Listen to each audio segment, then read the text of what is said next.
division title. And a lot happening in the ACC with Clemson's huge loss last night against Syracuse. Georgia Tech deferring to the second half. This is Jeff Thomas on the kick return, and he's chopped down at the 17-yard line. And that's where quarterback Malik Rozier will take over for Miami. First-year starter out of Mobile, Alabama. 6'1", 216 pounds. Undefeated as a starter. And trying to follow in that long line of quarterbacks. And they're a great history in Miami. Two-sport star. And like my partner Rod Gilmore, he could hit the breaking ball a little bit. Yeah, but he hit it a lot farther. You know, he yanked one out of the park in his very first at-bat in college baseball. Pretty good start. Let's see what kind of start he gets here today. Travis Homer, number 24 there in the backfield. You see on Skycam getting the start for the injured Mark Walton, who had season-ending ankle surgery on Monday. 1st and 10 for Miami. Little run pass option. Rozier under duress and falls under heat from Desmond Branch, number 99. That's going to be a loss on first down. Yeah, surprisingly on the first play, good penetration by Georgia Tech. And Rozier nowhere to go, had no option, and then lost his footing. That field is a little slippery. We were down there before the game. Loss of 12, Rod, on first down. Second down and 22 back of the 4. We'll see if Amon Richards is out there today. He was questionable before the game with a hamstring injury. He's one of their top receivers. This is Homer running it into the boundary. A nice gain out near the 15-yard line.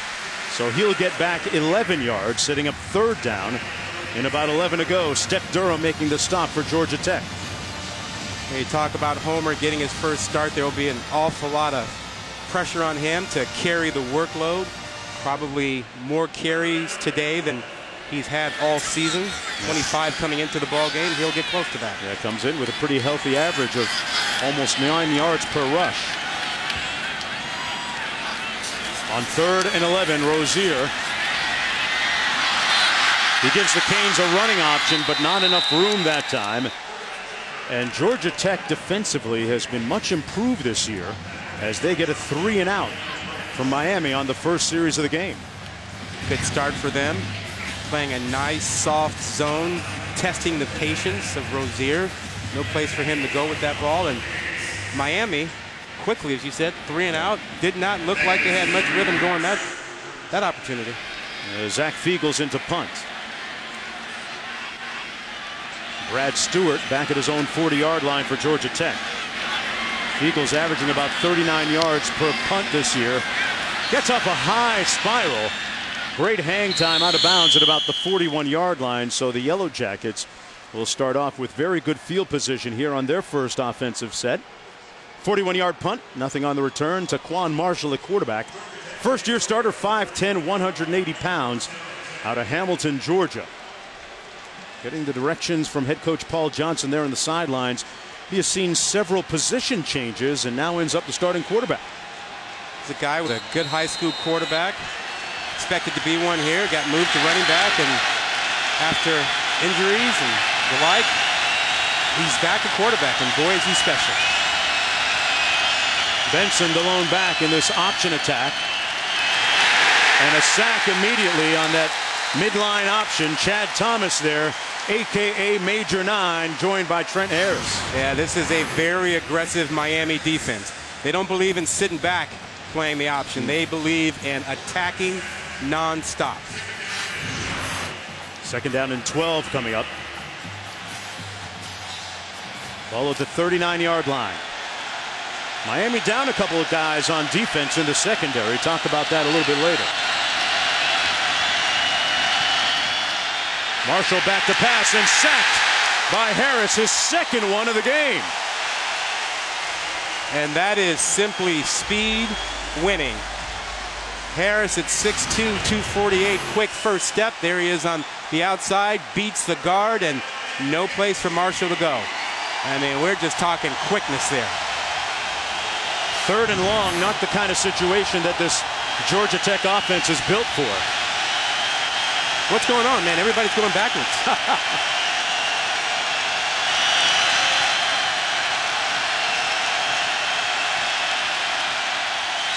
They give it to the dive man, Benson, and a 3-and-out for this Miami Hurricane defense on the gain of 3 yards. So the defenses with respective upper hands on the opening series of the ball game. There's a look at Benson, one of their leading rushers, second leading rusher behind the quarterback Taquan Marshall. 4th and 15. And there's Braxton Berrios standing at his own 20-yard line for the Hurricanes. Presley Harvin set to punt for Georgia Tech. Returnable by Berrios. Makes a nice cut. And into Georgia Tech territory at the 45.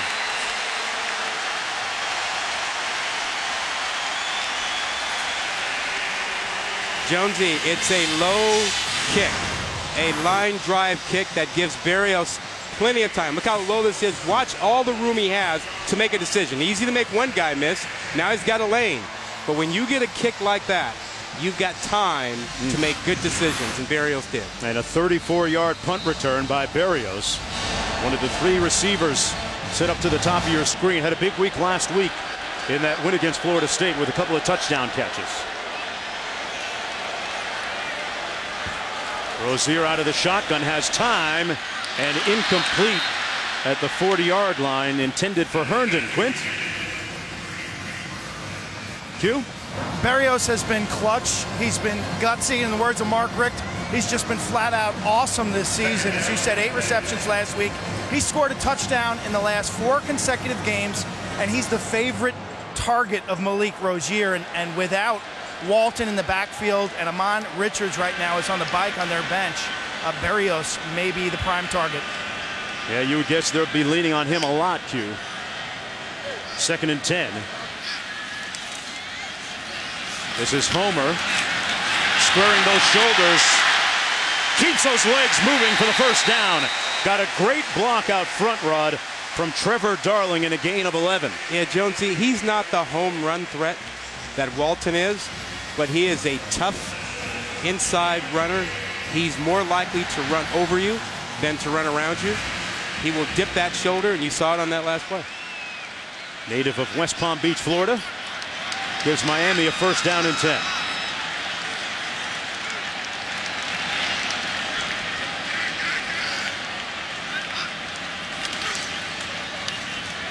That time, quarterback Rozier kept himself, and that's something that they didn't have last year, Rod, with Brad Kaya at quarterback, right? Yeah. A running threat now. Yeah, this guy, Rozier, will run. He is a tough runner, and actually they need him to run a lot more now with Walton out. Their second leading rusher. Rick understands the importance of having his quarterback make some plays with his feet. 2nd down and 8. Mark Richt calling the plays on offense for the Hurricanes.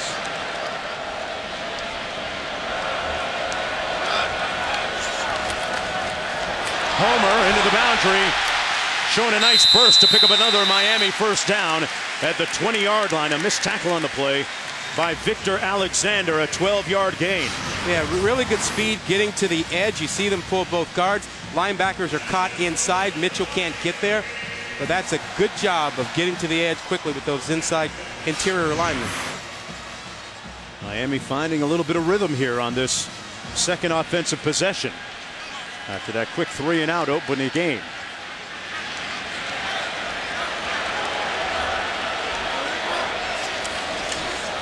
On the reverse, this is Thomas, and good close by Georgia Tech defensively. And not falling for that one. No, not with Austin out there. Yeah, Lawrence Austin, one of the leaders in the secondary, one of the Austin brothers back there. Yeah, he is a very smart player, incredibly disciplined, hard to fool him. He felt that reverse coming all the way and was in perfect position. Jeff Thomas saw a lot of action in practice, got a lot of reps for Miami, number 4 in place of Amon Richards. 2nd down and 5. Into the end zone, the fade, incomplete. Anything my brother does, I can do better. That was Lance Austin defending Mike Harley. This is really well played. Single coverage. He knows that jump balls will be big today. He gets out there and he's completely on Harley and just out jumps him to make this play. That's a tremendous one-on-one play. Brings up an interesting 3rd down and about 5 to go for Miami. From the 16-yard line, there's a look at the Austin brothers. Remember, it was Lance that had that fumble recovery off the block field goal against Florida State a couple of years ago for that memorable touchdown in the victory. Different situation today. 3rd and 5 for Miami. Into the end zone again. Incomplete again. Lance Austin defending well for Georgia Tech. Intended for Deontay Mullins, number 84. Yeah, they go right back at Austin again, but he's up to the challenge. Nothing fancy here, one-on-one, and he gets up. He's in perfect position. Another heck of a play in the end zone. That is some serious one-on-one coverage by Austin. Looked like Mullins actually got his hands on it. Meanwhile, Michael Badgley in to attempt this field goal. He's 5 of 6 on the season. This one coming from 34 yards out. And he knocks it through. Hurricanes up 3-0. After a slow start last week against Florida State, they get on the board first here in Miami Gardens.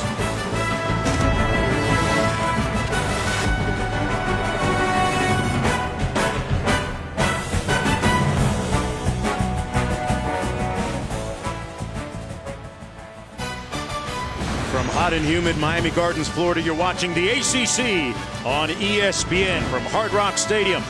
Miami Hurricanes taking a lead on a 33-yard field goal a moment ago. And they lead it 3-0 on the board first this week as opposed to last week. And tonight at 8 o'clock Eastern, folks, 5 Pacific on ABC. Utah heads into the Coliseum to take on number 13 USC. The game also streaming live on the ESPN app. See how Utah bounces back, perhaps, after losing against Stanford last week at home. From the 7-yard line, this is Cottrell. And he is met short of the 25-yard line by a host of Miami tacklers led by Derek Smith. It has been a very turbulent, somewhat disjointed year for the Hurricanes. Of course, Mother Nature playing a big part of that. In week 2, the Arkansas State game was canceled due to Hurricane Irma. Then the Florida State game was postponed due to the Hurricane Irma, and they had to relocate to Orlando and play a Friday night game against Duke. Then the Florida State game was a little bit different because they prepared for it by practicing at the Dolphins indoor facility. So finally back home and achieving a sense of normalcy for the Hurricanes. Toss into the boundary and a good gain here for Georgia Tech. Their best of the game so far. Quay Searcy with a 7-yard pickup. Well, you saw that Georgia Tech reacted to that first series. Miami attacking everything inside, and Georgia Tech decides this time, you know what? We're not going to fight that. We'll just go outside. We'll just toss it and get out there quickly. You see that Miami walks up their linebackers inside. They're being very aggressive inside to try and take away that dive of the option play. 7.5 minutes to go in the first quarter. The toss to the other side. This is Clinton Lynch, and he picks up the first down. So, Rod, already we've seen what? The midline option and the toss sweep, right? Well, yeah, I mean, you know, they don't always run the option, but when they do, they run it pretty well. But, you know, 20-25% of the time is option football. But a toss is just a toss sweep. There's nobody unblocked. When you talk about option football, you're talking about the guys, 1 or 2 guys they don't block, so that they get better numbers for the guys they want to block. Saw Paul Johnson. He calls the plays for Georgia Tech. There's another toss. Lynch with a good gain, and he gashes Miami. Lynch on the loose. Finally tackled at a 17-yard line. That's what happens sometimes. They go combustible and break a long one. Stewart with a nice block on the edge. Well, you're so concerned inside. Watch the Miami linebackers. They get cut off. Both linebackers are cut off. They can't go from inside to outside to make a play. And the result is a 48-yard run.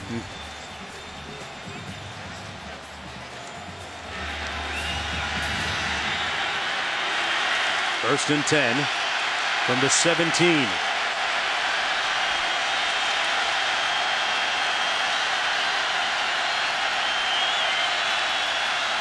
They toss it into the boundary. This is Searcy. And a gain of about 6 on the play. Michael Pickney making the tackle, Quint. Mark, Miami, as you mentioned, they're playing with 2 new members of the secondary, and that's showing up in some of their alley outside run fits. Ricky June just made a devastating block on that Lynch long run with Delaney and Shedrick Redwine out for Miami. I think that's what Paul Johnson is trying to attack right now, more the secondary than the interior of this D-line. Yeah, Q. Miami's so committed inside. Johnson's reacting to get to the edge. They give it to the first man through, and close to another first down. That's Kervonte Benson. Run for 476 yards coming to the ball game today. The second leading rusher behind the quarterback, Taquan Marshall. And it's 1st and goal for Georgia Tech. Right now, Johnson has Miami a little bit off balance. Going to the edge, Benson, see his numbers, 5.6-yard average. But they go to the edge and comes back with Benson inside. He's got him guessing right now. 1st and goal.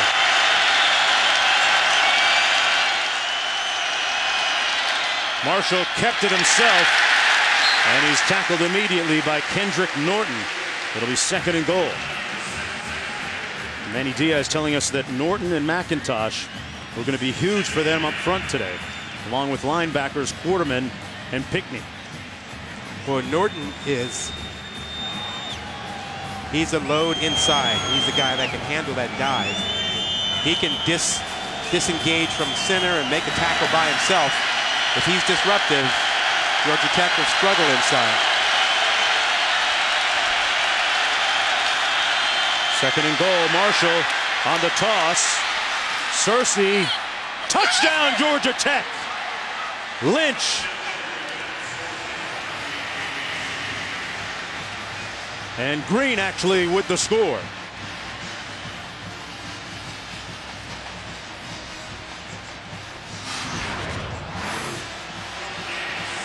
Jonesy, triple option. They take the dive, they take the quarterback. Great decision by Marshall at the end to get it to Green, and then Green just fights to get inside the pylon. That is your classic triple option on the goal line.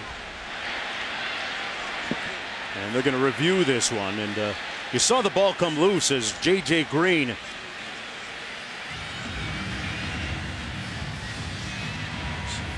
started to lose it.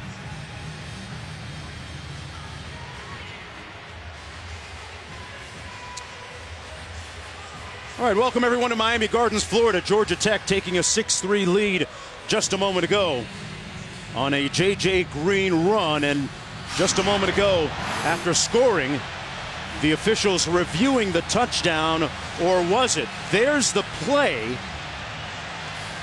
and the ball coming loose. Yeah, now where did it come loose? That's the question. Well, it was ruled a touchdown on the field. They're looking to see, 1, did he break the plane with the ball before he lost the ball? And 2, did he step out of bounds? Now, to me, that looks like he broke the plane with the ball before losing possession. Now, what about the foot? I think he doesn't step on white to me before that ball crosses the line.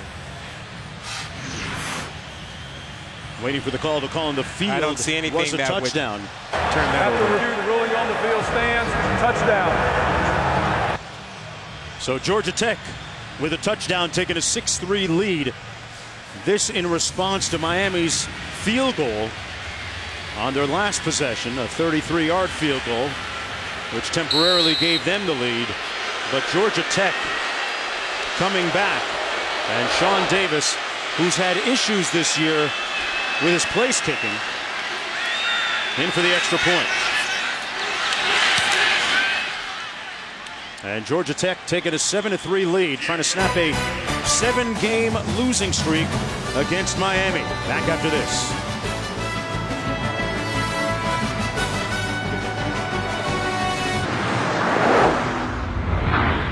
Welcome to Dr. Pepper Championship Drive Game of the Week.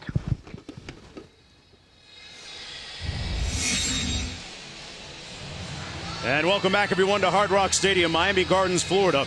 It has been a very exciting week here in South Florida, with the Hurricanes at 4-0, taking on Georgia Tech. Both teams undefeated, 2-0 in conference play. Mark Jones, Rod Gilmore, Quint Kesnick down on the field, joining us in just a bit. Rod, Miami hasn't lost going back to last year in 9 straight games. A lot of talk after Florida State being defeated by Miami last week that they're back. Yeah, a lot of pats on the back. Oh, yeah. Beware the pat on the back. It might hold you back. And, you know, Georgia Tech has heard all the talk, too. Miami thinking it's their thing to roll with. Georgia Tech's like, we've not beaten these guys in a long time. They're motivated as well. And they've come out and taken a 7-3 lead. Let's go down to Quint. I think there are 3 issues for the Miami Hurricanes this afternoon. The one, as you guys mentioned, the emotion of that Florida State win, hitting the reset button and moving ahead. Second would be injuries. They're playing without 4 starters from that game, including their best running back, Mark Walton, and 2 members of the secondary. And then the third, you know, the monotony of playing against a triple option offense, playing assignment football for 60 minutes, taking the dive, the quarterback keep, and the pitch. It can test any defense, both mentally and physically. It's not fun. Not fun, Q. Not fun. First down and 10 from the 25. Rozier, the first-year starter, hands it on to the backup tailback, Gray, with his first carry of the ball game. Walton had season-ending surgery on Monday, making Travis Homer the #1 tailback. 2nd and 9. Malik Rozier with that huge comeback, big drive at the end of the game last week, and he took a couple of hits last week against Florida State. Mitchell with the tackle that time on Rozier. What a week for Rozier. I mean, beating Florida State, and all of a sudden you are in Miami lore. Your 6th start, and everybody's texting you, calling you, telling you how great you are. You're the second coming, and you're trying to focus on Georgia Tech. Got to stop from getting high on your own vapors, and it's tough to do when people are patting you on the back, like you said. 3rd down and 6. Taking a shot, and incomplete. Intended for Lawrence Cager, the long and lanky receiver, 6'5", working against the 5'11" Step Durham, and another 3 and out for Georgia Tech's defense. Well, Rozier is a bit of a streaky passer anyway. You know, he started hot against Duke. He was a little shaky when he started last week against Florida State, but he doesn't care. That doesn't bother him. He can have 4 or 5 bad throws in a row and just bounce back from it. He was actually in the stands the last time Miami defeated Florida State back in 2009 as a young teenager, watching Ja'Cory Harris lead the Hurricanes to victory. Center snap infraction. 5-yard penalty. Still 4th down. And it was interesting that Mark Richt, in wake of that win at Florida State, where he used to be the offensive coordinator, said, "This is about as much fun as I've had in football in a long time." As the Hurricanes try to turn the corner, get back to the days when they dominated the college football landscape. 5 national championships. The Eagles going to try it again here. Stewart back at the 27. And nowhere to go, held up short of the 30 at the 29. Good coverage by the Hurricanes. Rozier going to wait this one out. Hope for the defense to do its thing when we come back.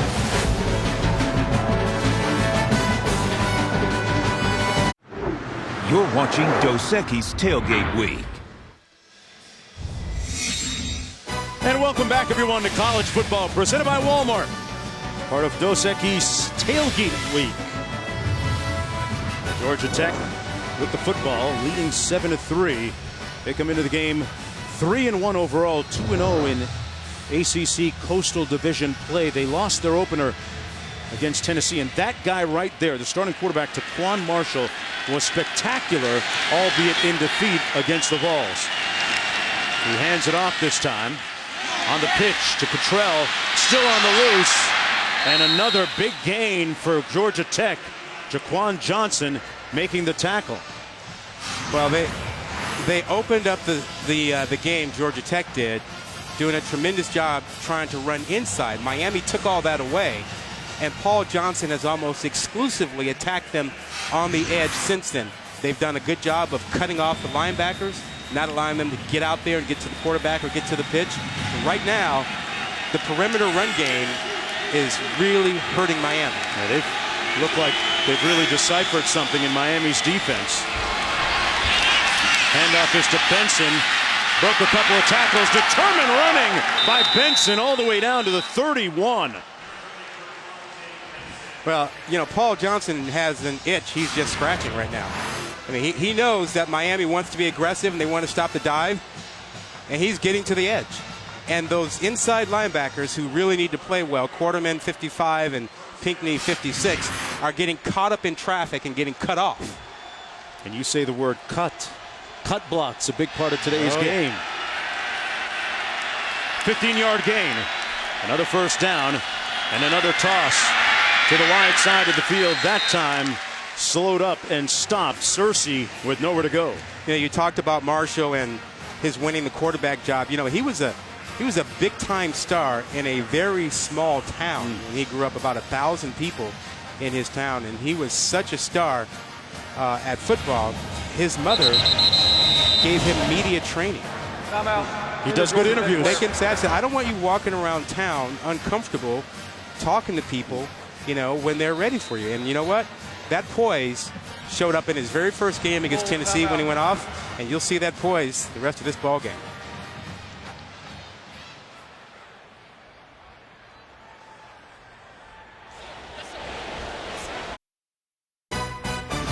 College football on ABC is presented by Walmart. Walmart, save money, live better. And in part by Audi. That's a pretty happy busload of students being bussed up I-95 from Coral Gables down in campus. College football presented by Walmart. Georgia Tech leading 7-3. Mark Jones, Rod Gilmore, Quint Kesnick here at Hard Rock Stadium. And this Georgia Tech offense has gashed this Hurricane defense on several occasions. Marshall on the late toss. Searcy got a lane. And another good gain for that offense. 14-yard pickup by Searcy. Jonesy, just watch the guys inside. They're just cutting off those linebackers. See how slow and far behind they are because those linemen are getting out and cutting them. Manny Diaz telling us earlier this week that this is a different type of animal when you play option football or against it.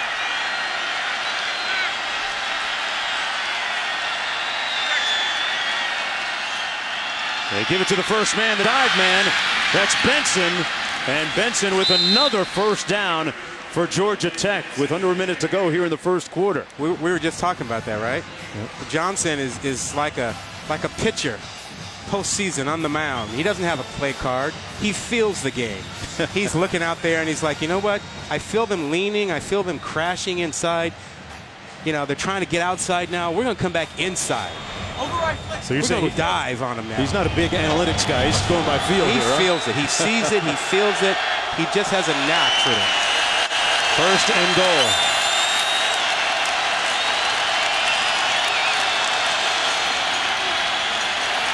First man through, Benson with nowhere to go. They stuck the run. And that's going to be the end of the first quarter of play with Georgia Tech threatening deep in Miami territory with a 7-3 lead. Hurricane scored first on a 33-yard field goal, but the Georgia Tech Yellow Jackets answering and threatening again. College football continues after this message and a word from our ABC stations. Welcome back to College Football presented by Walmart. Part of Dos Equis Tailgate Week. And what a week it has begun as Rod Gilmore, number 2, Clemson, number 8, Washington State, both being surprised and upset yesterday. An opportunity for the Hurricanes. We've got something brewing right here. Georgia Tech dominated that first quarter, and they're threatening right now. And 16 runs in the first quarter, and they didn't have to think about throwing it. Piling up the yards on second and goal here for Taquan Marshall at quarterback.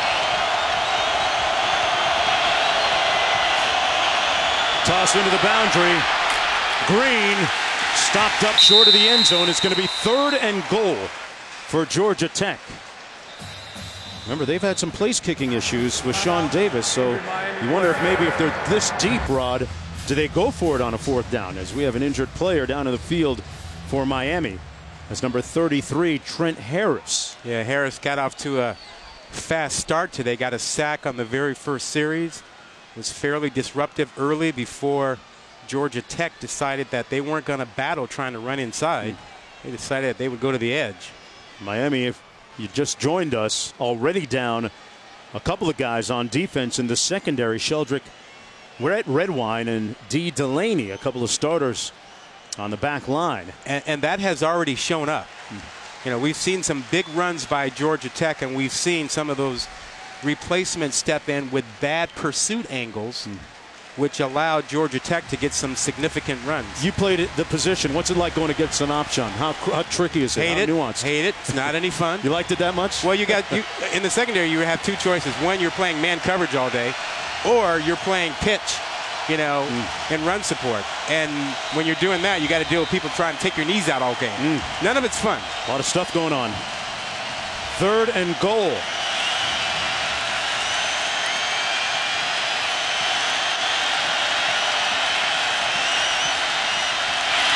Marshall going to pass.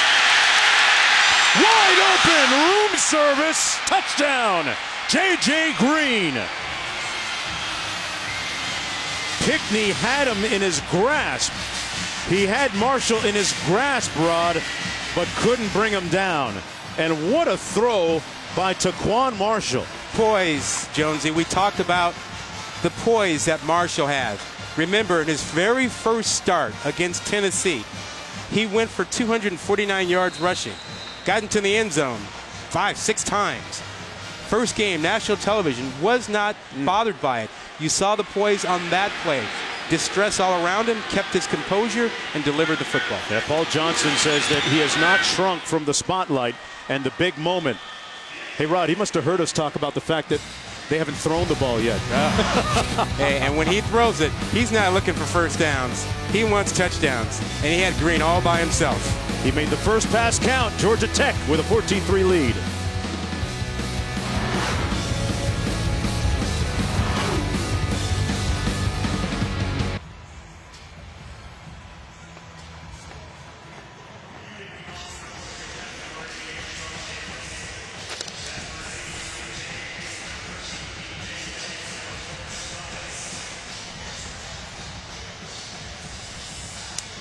Oklahoma trying to bounce back after being upset last week. Clemson and Washington State already upset this week in the top 10.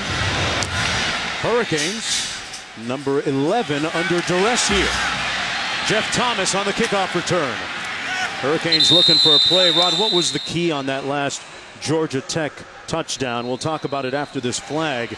But Georgia Tech, an 8-play, 70-yard touchdown drive. They've kind of taken the juice out of the building here for the Hurricanes. Green with a couple of touchdowns for Georgia Tech. One rushing and one receiving.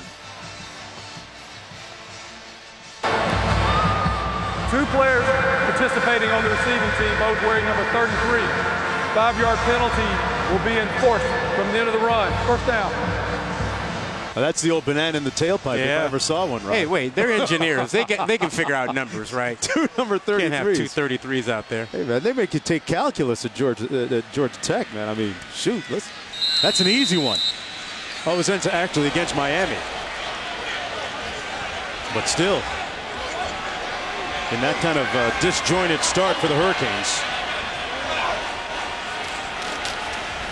Rozier completes his first pass.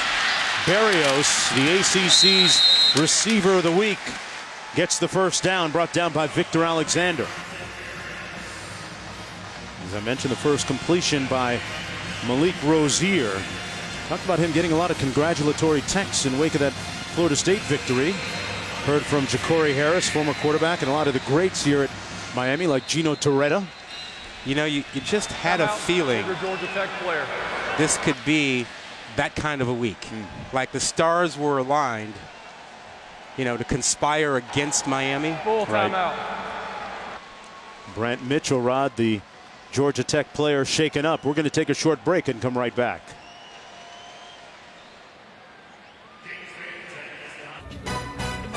College football on ABC, presented by Walmart, is brought to you by Pacific Life. Experience the power of Pacific. Buick, proud partner of the NCAA. And Dos Equis. Stay thirsty. Enjoy responsibly. Tell you what, the first tailgate that shows me a little paella or some arroz con pollo, I'm in on that. Welcome to ESPN College Football on ABC, presented by Walmart, part of Dos Equis Tailgate Week. And the home team down by 14-3 here in the second quarter. I'm Mark Jones alongside Rod Gilmore, chopping it up with Quint Kesnick down on the sidelines. The Canes a little bit rattled defensively. And right now Malik Rozier at quarterback trying to bring them back. Rozier, the first-year starter, with his second completion of the game. That one to Jeff Thomas. Now, Rozier, Rod, when he actually had 2 game-winning drives last week against Florida State, automatically put himself into hurricane lore. Well, Mark Richt said that might have been his defining moment as a quarterback, and it's only his 6th start. He needed 2 game-winning drives against Florida State. Got it done. And just think about his week. I mean, he's been praised. Everybody's like, man, you're it. You got this going. And, you know, Georgia Tech comes to town focused. Georgia Tech feels that they gave this one away last year to Miami. That's Travis Homer filling in for Mark Walton, who had surgery on Monday. Q? Yeah, Jonesy, keep in mind for Rozier, this is only his 6th career start. And Georgia Tech and Ted Roof, their defensive coordinator, really focused on keeping him in the pocket, taking away his escapability and his freelance ability. And when you're Rozier today operating without Walton, without Amon Richards, there's some question marks to who your weapons are going to be. And so far, Chris Herndon, their tight end, has been quiet as well. 3rd and 1, and they're going to get enough for the first down. Homer with a tough run brought down by Simmons. And, you know, you think about the quarterbacks at the University of Miami, though. Kelly, Kosar, Testaverde, Erickson, Torretta, Dorsey, NFL guys, and then some. Well, and Rozier has, in my view, that toughness of a Kosar, of a Torretta. You know, he can take a beating and hang in there. And follow up on Q's point, you know, talked about everything he's missing. He'll miss the football a lot today because Georgia Tech frustrates you by keeping it away from you. They've got the edge in time of possession so far. Rozier on the out, off the mark, had his guy open, Mike Harley. You know, all of those things that Q was talking about, being forced to stay in the pocket, you know, the notion that you're missing some star receivers, your timing is off because you're on the sideline a little bit. All that stuff impacts throws like that, Q. Yeah, and the slow start's nothing new. But what I loved about Rozier last week, in Tallahassee, he was taking the field, waving the crowd on. There was a certain swagger, there was a certain poise. I haven't seen that energy from him today. Rozier, growing up a University of Miami fan, kept it himself and picks up another first down, brought down by Lawrence Austin. 13-yard gain for Malik Rozier. Yeah, just a little zone read and get the defensive end sliding down, and he has a wide open hole there to take, and this is the sort of thing that can get him going. He is a tough guy. He's not going to be flustered by a couple bad throws. Homer got to the edge, still on his feet. And Homer down to the 20-yard line. First down, Miami. A.J. Gray making the tackle for Georgia Tech. Yeah, freshman receiver Jeff Thomas with a great block in that second level, which opened up a huge lane for Homer. You'll see him coming your screen right there. Number 4 blocking 2 guys, and Homer uses it effectively to get to the edge. Miami up at the line of scrimmage quickly. Rozier keeps it himself and slides safely and wisely at the 20-yard line. Something they didn't have last year at quarterback with Brad Kaya. They've got a running threat with Malik Rozier, first-year starter. Brad Kaya, a good buddy of his. Yeah, he's one of the guys who texted Rozier this week and said, hey, got it rolling. You finally knocked off Florida State, something I couldn't do. Trayon Gray in the backfield. 2nd and 10.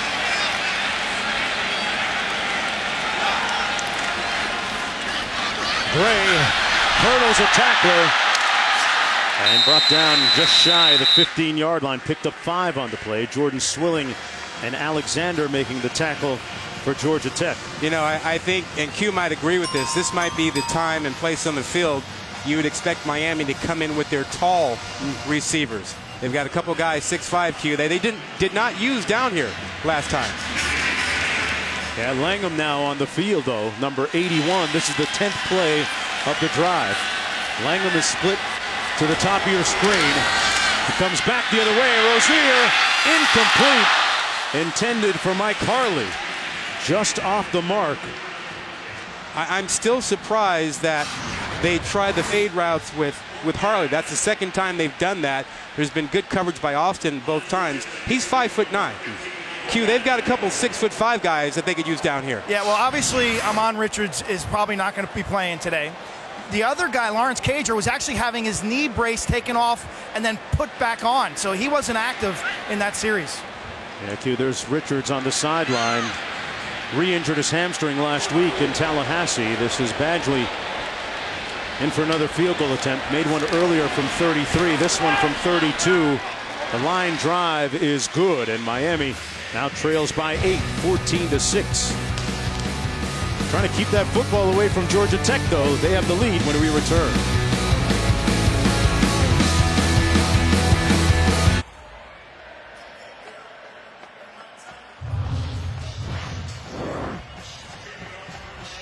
Taco Bell student section.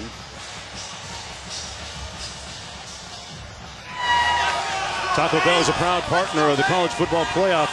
Be on the lookout for Taco Bell student sections and passionate fans like these all season long. Fans here have been relatively quiet so far. Miami down 14-6. Cottrell on the return. Fumbled it. Ball came loose. And Georgia Tech recovered it. Number 80, Jalen Camp, was there to pounce on it for Georgia Tech. Remember, Georgia Tech had a couple of fumbles last year that really cost them. Back-to-back fumbles ended up in Miami Hurricane touchdowns, which prompted Paul Johnson, their head coach, to tell us this week he feels like they almost gift-wrapped it for him last year. Oh, it's 14 free points. Yeah. And they lost by 14. And Michael Pickney and Shaquille Quarterman scooping them up and scoring. 1st and 10 for Georgia Tech. Already with 138 yards on the ground. This is Benson. A gain of about 3 on the play. Just under 10 minutes to go here in the first half. Good news for Georgia Tech. Clinton Lynch is back in the ball game for them, Rod. Yeah, that's good to see. You know, Jonesy, you were talking about the option and how difficult it is. You know, the worst thing about it? What's that? Cut blocking. And they cut everybody. Those linemen are going after everybody. 2nd and 7. Marshall tosses it. Searcy. And Rod, let's get back to that. You talk about cut blocks. Does it look like Georgia Tech is in Miami's head that way? Does it look like they're in Miami's head in terms of diving at their legs? Yeah, of course. Yeah, I mean, you just watch these guys dive. They're crawling almost to get at guys, knocking guys down on their legs and whatnot. Yeah, it's in your head because you want to protect your knees. 3rd and 2.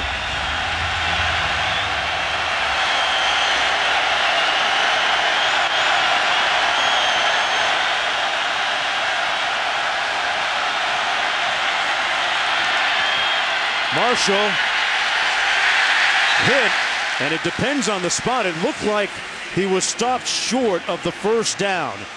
Shaquille Quarterman came in and made a big hit, and he's one of the guys that has to play well at linebacker for Miami. Oh boy. 4th and short. They're going to go for it here. Really? I'm not a fan. Wow, from Not a their fan. own 34-yard line. You've been dominating this game. You've got momentum. You've really had them on their heels. This is a turnover if you don't get it, Jonesy. You give them a short field. They're 4 or 5 on 4th downs this year.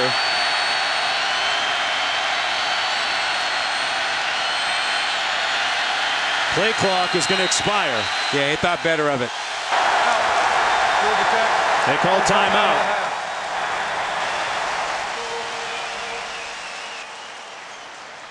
And we'll take a timeout right along with them and come right back after this. Georgia Tech leading Miami 14-6 as we continue coverage of the Dr. Pepper Championship Drive Game of the Week. 4th down and short coming up for the Yellow Jackets and head coach Paul Johnson. He's going to go for it still, huh? I thought that timeout meant you don't like kick it away. Move, huh? No, I think it's awfully risky. You've dominated the game, and this is a turnover if you don't get it.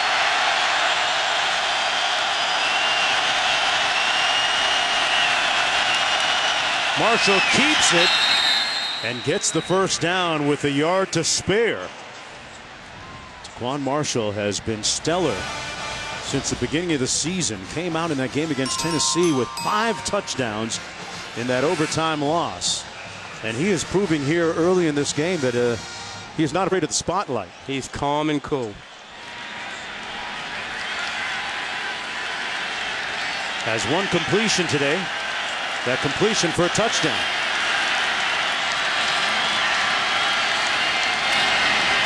On the toss, Green.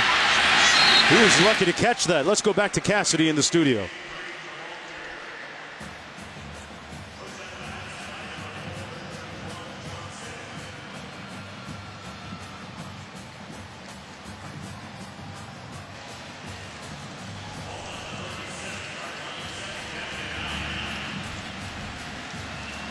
All right, Cassidy, 2nd and 9 coming up from the 37. Miami leads the ACC in turnovers, but unable to force one here so far today. Marshall keeps it and is brought down almost immediately by Charles Perry. Gain of 2 sets up a long 3rd down coming up for Georgia Tech. Clinton Lynch going to come into the ball game for the Yellow Jackets. Tell you, this option offense is a real equalizer. It's different. Yeah. We don't see a lot of this, right? No. And this is really the key. You get him into a 3rd and long here, you should feel pretty good about your chances, and you should be assuming that Marshall's going to try to get to the edge. That or rolling and throwing it. Marshall on the toss. And they come up short. Cottrell got stopped on the gain of 3. So the Hurricane defense coming up huge. That's Michael Pinckney, number 56. Well, Hurricanes dominated that inside. They clogged up everything quickly, got penetration, and forced Marshall to pitch it faster, sooner than he wanted. Those linebackers for Miami, Quarterman, Pinckney, McLeod, they played a lot as freshmen, and they are really the heart of that defense. Here's Berrios, who had the big week last week in Tallahassee. A rugby-style punt, a high spiral, and Berrios makes the catch all the way back at the 11-yard line. 89 yards away after the 47-yard punt. 1st and 10, Miami, when we come back.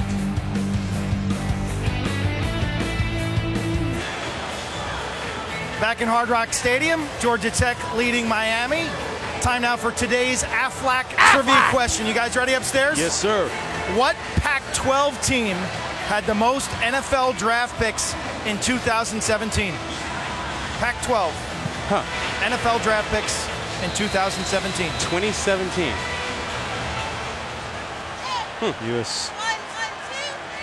Gonna give you guys a hint after this play. If it's one of the L.A. schools. 1st and 10. Worst starting field position by either team. The pass behind Comer, but complete. Well, tonight at 8 o'clock Eastern Time, 5 Pacific, ABC heads to the Coliseum to take on USC, number 13, Utah USC. Game also streaming live on the ESPN app. Yeah, you know, I'm going to guess one of the LAs. I'm going to say USC. Well, that's the easy answer. The assumption is always everybody gets drafted from USC. Hey, man, I didn't go to Stanford, okay? Homer stopped up about 4 yards short. It'll be 3rd and 4. Homer running hard. And here's a look at the answer of our AFLAC trivia question. What Pac-12 team had the most NFL draft picks? Utah. Holy moly, Utah. All right. You know, Kyle Whittingham runs a great program up there, and it just doesn't get any attention. Nobody realizes how good he is and how many players he turns out for the league. Shout out to Salt Lake City. Rozier on the move. Flings it. Out of bounds. Incomplete. Intended for Thomas. Harley also in the neighborhood. And another slow start this week for Malik Rozier. Yeah, I think he has only 3 completions and probably 10 attempts so far. But remember, he started the same way against Florida State. He can be streaky like that, but he doesn't get down on himself when that happens. But you think about everything that's missing. No Richards at wide receiver, no Walton at running back. The big play guys are not there, and grinding it out and missing those easy passes is hurting Miami right now. Georgia Tech going to get good field position here after the punt. Fair catch called by Stewart at the 40-yard line after the 41-yard punt. Hurricanes have been a second-half team, though. Back after this.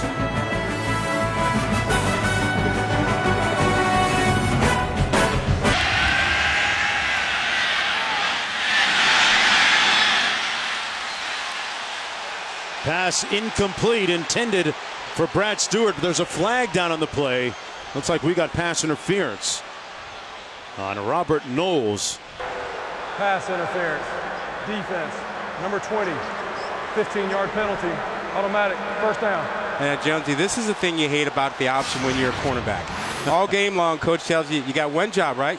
Man coverage, and it's option. Run, run, run. And then that happens. You give up a big play or a pass interference. Coach says to you, what's your job? Man coverage.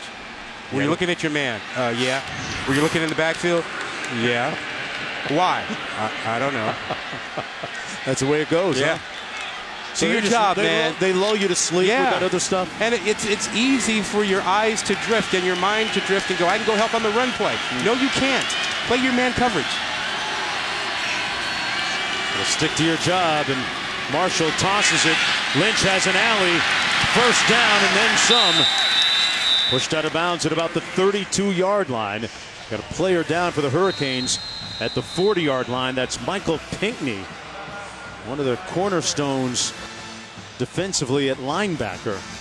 You know, Jonesy, he's part of that linebacking set of McLeod and Quarterman and Pinckney. That threesome makes a lot of folks think about the old great Bermuda Triangle set of the 80s and 90s. And Chad Thomas there also shaken up on the play for Miami.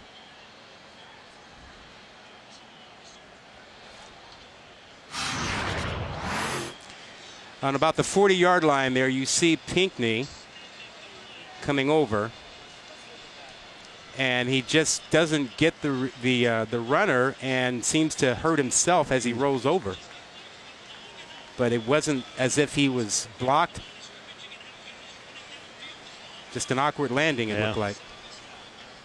And we mentioned earlier, this Miami team already hurting in wake of that Florida State game. A bunch of guys, starters, not available as a result of that. And there's number 9, Chad Thomas, coming to the sideline, starting defensive end out of Booker T. Washington, local product. Problems mounting for Mark Richt when we come back.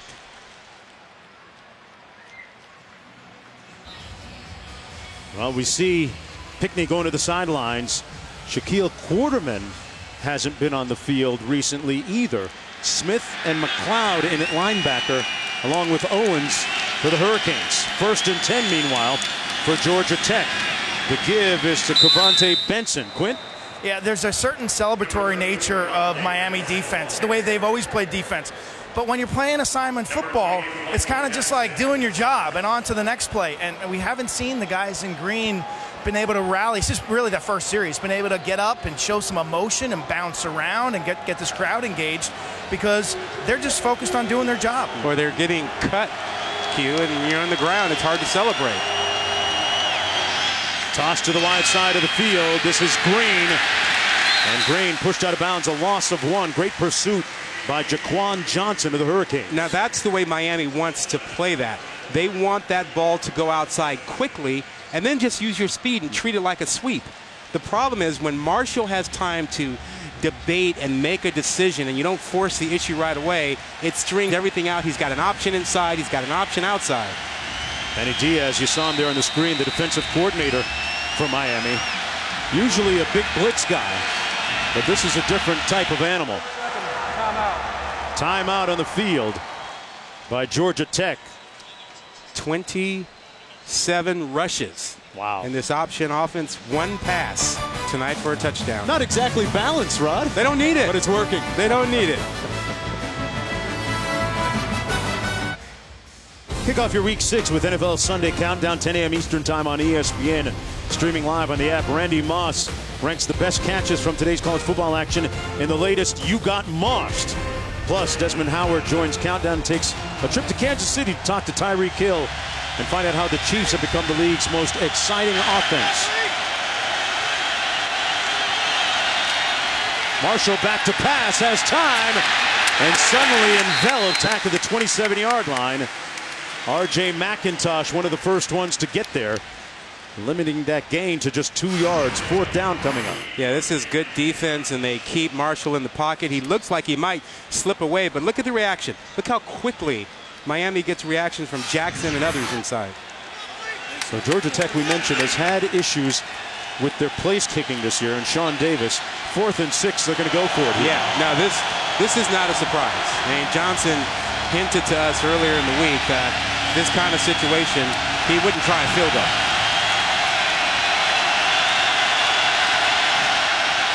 On 4th and 6, trying to pass. Complete. And good tackling by the Hurricanes, who will take over on downs. Ricky June stopped up about 2 yards short of the first down by Miami. Malik Young does a great job on the corner out there hanging with this. You'll see him come back in and turn this inside. And because he turned it inside, that allowed pursuit from the inside to keep June from getting to the first down. So credit ought to go to Malik Young, number 12 out there, making that play turn inside. And Joe Jackson right there, number 99, in on the tackle as well. He had a scoop and score in that victory over Paul Johnson's Georgia Tech team last year. Under 2 minutes to go here in the first half. Miami limited to just 6 points so far. And it's been a quiet afternoon so far for their leading receiver, Braxton Berrios, number 8, lining up in the slot to the top of your screen. The handoff is to Homer, who picks up 2. Alexander with the tackle. Well, coming up on the State Farm halftime report, Kevin Ngandi, Mac Brown, and Booker McFarland in the studio, getting you up to speed. From the 25, 2nd down for Miami. Jonesy, good battle out there between Berrios and Austin. Lawrence Austin, number 20, and Austin's been winning it so far. Pass complete over the middle to Herndon, the tight end.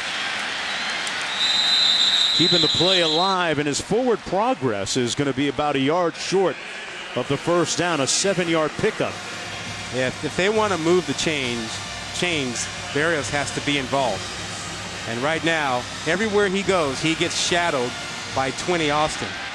On 3rd and 1, Homer picks up the first down for Miami. Miami with 3 timeouts remaining, perhaps trying to get into field goal range and get an attempt out of Michael Badgley.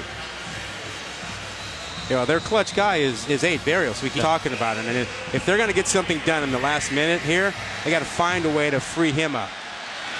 3 receiver formation.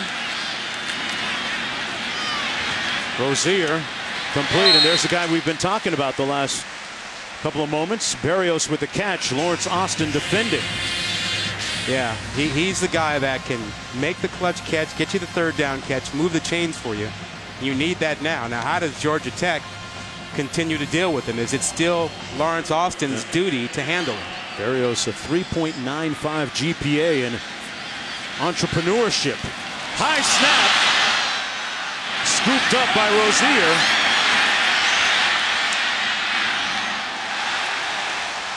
Pass is caught miraculously at the 49 by Mullins. Wow. 10 yards and a first down. Composure. He hurries, but he does not rush. Is Mullins' feet inside? Yeah. Rozier just didn't pounce on the ball. He made something out of the play. Incomplete. Missed his man, Langham, who had the game-winning touchdown last week against Florida State. He only played in 2 plays last week. Yeah. His second one was for the game winner. That's a pretty good average. I'd say. We talked about Rozier going down in Miami lore. Well, Langham is right there with him. Performing under the watchful eyes of Hurricane legends here this afternoon. Michael Irvin, Ray Lewis, Gino Torretta, and a bunch of others. And a little movement on that right side of the offensive line for Miami. Number 65. Corey Gaynor, number 65. 5-yard penalty. Still second down. That's a momentum killer right there, Rod. Well, Georgia Tech's defensive coordinator, Ted Roof, has done a tremendous job of keeping Rozier in the pocket and not allowing him to be athletic and run around and throw on the move by and large. And that was his goal coming in. Make him sit in the pocket. He knows he's a streaky passer. And he would live with the big good streak, but if you can keep him in there and make him beat you from the pocket, he thought that was his best chance. Yeah, Roof has, as you said, done a fantastic job. Longtime defensive coordinator. Been at several stops along the college football journey.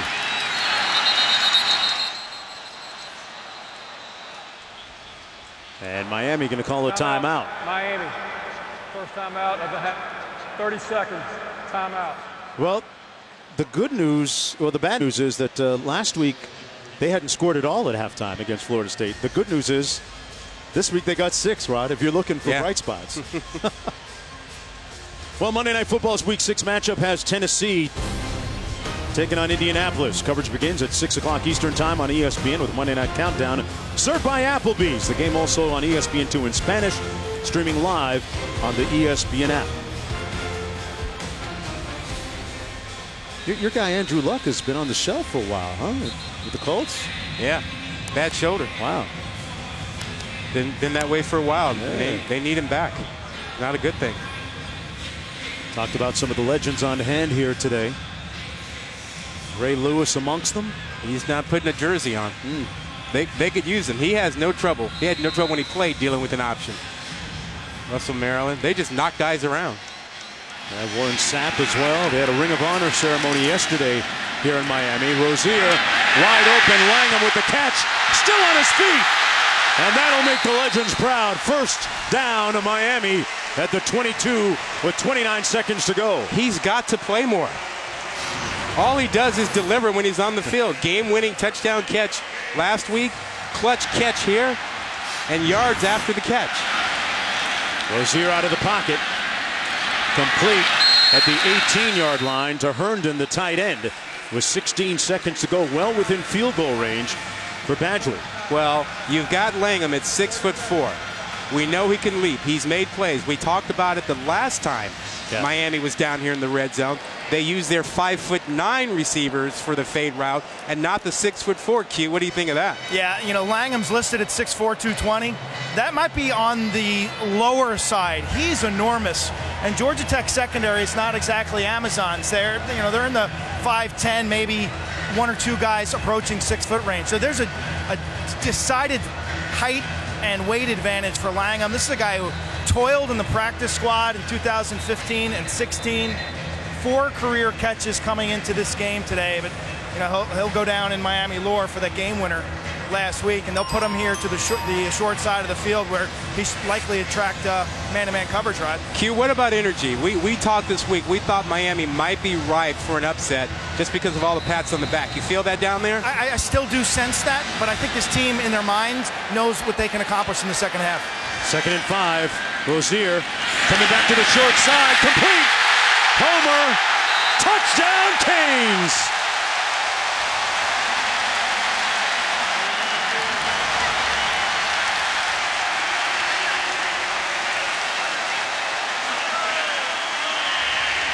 Shades of the man he replaced, Walton, catching the ball out of the backfield. Watch the effort at the end. The right hand extend the ball, left hand extended over the pylon.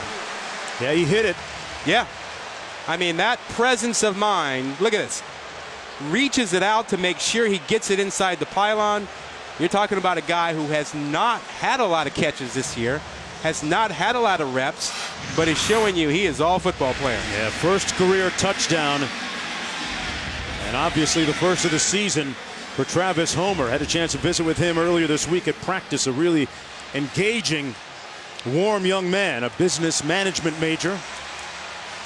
And you talk about the legacy of players. They got a legacy of running backs at this school as well. After review, the ruling on the field is confirmed. Touchdown. You know, some coaches might be tempted here to go for 2 to tie it up, but I'm a firm believer, as I think Mark Richt is, you don't chase points like that.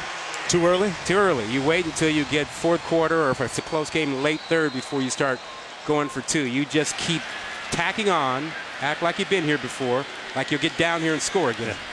Hey, this drive started with 1:59 left on the clock. 9 plays, 77 yards. Malik Rozier to Travis Homer. And the hometown crew smiling like Michael Irvin. It's so bright in here, he's got to put his shades on, folks. So the understudy, Travis Homer, the backup tailback, coming to life in the wake of the surgery to Mark Walton. Yeah, and you also saw Rozier start to heat up, and we talked about it. He can be streaky, and it doesn't bother him. It's almost like he's a basketball player, a great shooter. He can miss 6, 7, 8 in a row. It doesn't affect his confidence. Just keep jacking. Yeah, he comes right back with a big throw and catch with Langham, and then comes right back after that and gets Homer. So the bad throws have no impact on him at all. 1-point ball game. In a series that has been leaning Miami's way over the last 8 outings between these two schools. Mark Richt has a pretty good record against Paul Johnson going back to his time at Georgia. Cotterill. And he's going to be brought down short of the 20-yard line at the 17 with 7 seconds to go. Rozier catching fire in the second quarter, 9 of 13. Yeah, he was only 19 of 44 last week against Florida State, but he made the big ones when it counted. Yeah, 0 of 4 in the first quarter, and Georgia Tech dominated the football, so he was standing on the sideline an awful lot. Grew up a Hurricanes fan in the city of Mobile, Alabama, while his, interestingly enough, his sisters were Seminole fans. How did that work out?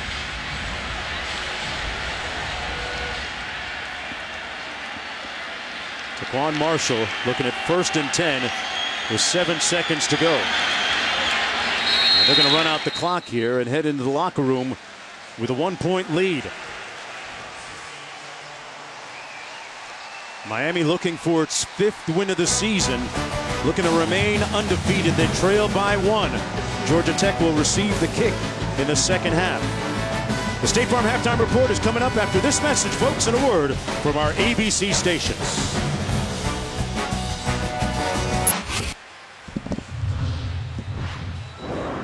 Welcome back to the Dr. Pepper Championship Drive Game of the Week. And welcome back, everyone, to college football presented by Walmart. Part of Dos Equis Tailgate. Miami trailing Georgia Tech by 1 as we get ready to start the third quarter of play.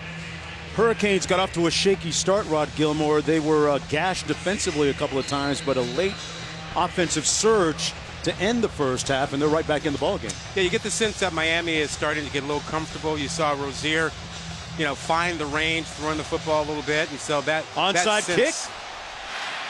Sorry, Rod, did not go far enough, and Georgia Tech is going to scoop it up.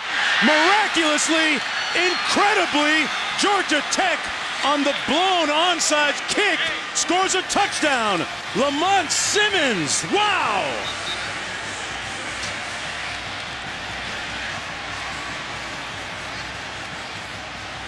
They tried to catch Georgia Tech napping and got stung. Sometimes you roll the dice, you think you have an advantage, and you don't. This ball is up high, easily handled, doesn't go far enough. They were waiting for it, but because you're waiting and standing around, Simmons alertly just picks it up and runs with it. And the crowd here at Hard Rock Stadium in stunned silence to start the third quarter.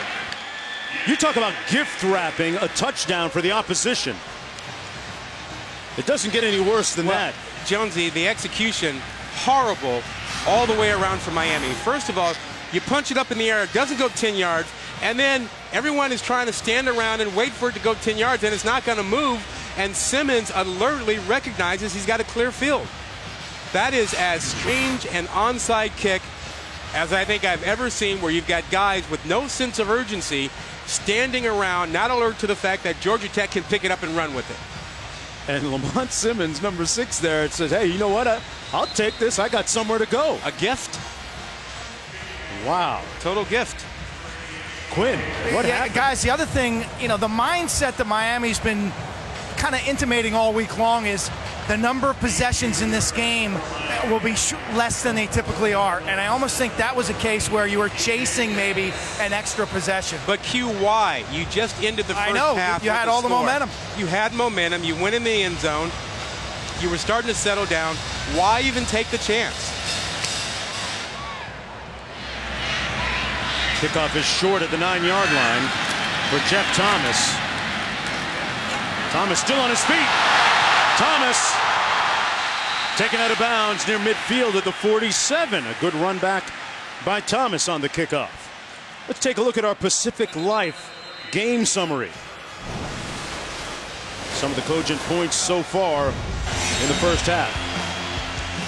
Georgia Tech, 172 yards on the ground, and strangely enough, not much out of Marshall on this.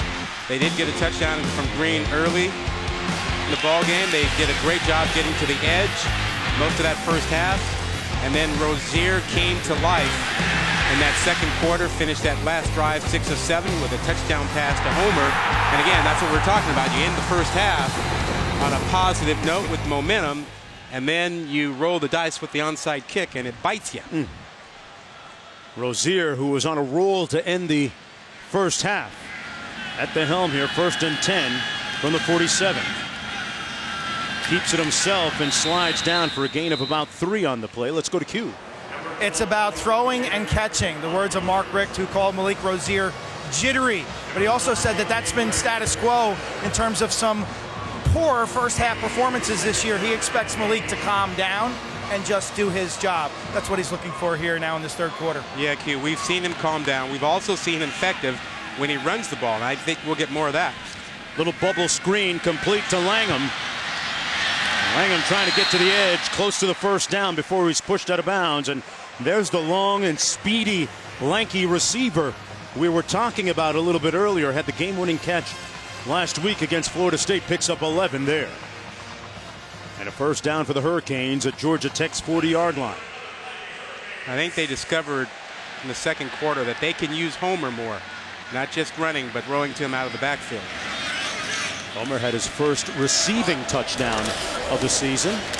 And that pass incomplete to Berrios. You won't see that happen very often. That's a clip and save if you want one. You know, just a little bit off. You don't find Berrios dropping passes like that. You know, Jonesy, we talked about all the pats on the back. Remember the old song, be aware of the pat on the back. Yeah. Hold you back.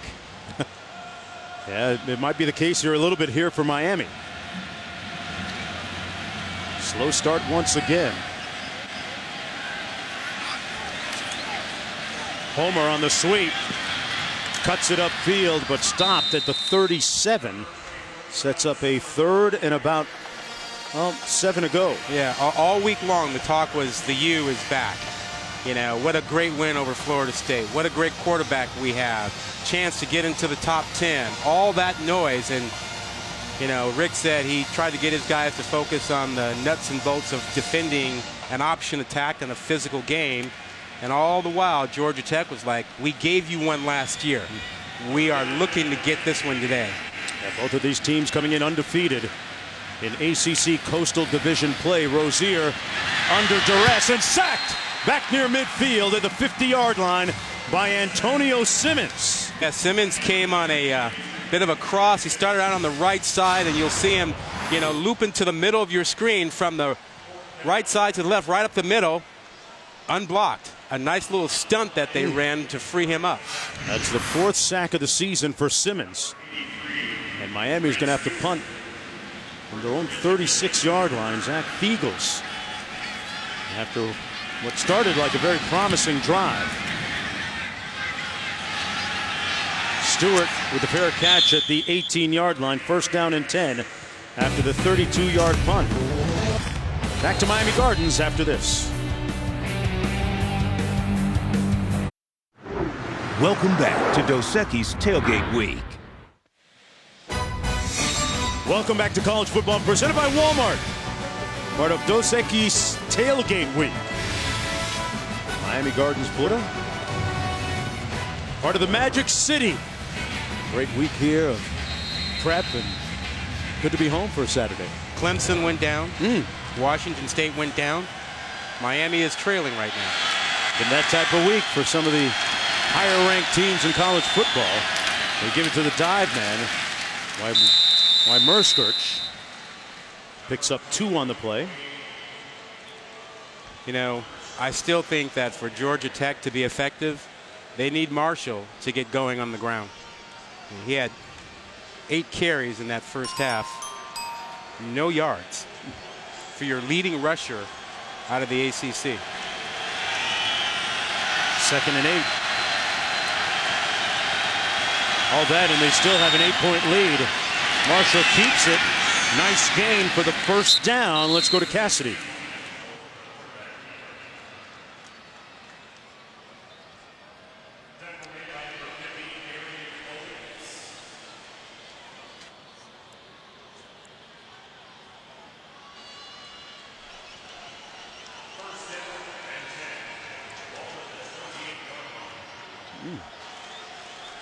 Coach Johnson with that option attack at Navy brought it to Georgia Tech and having tremendous success with it.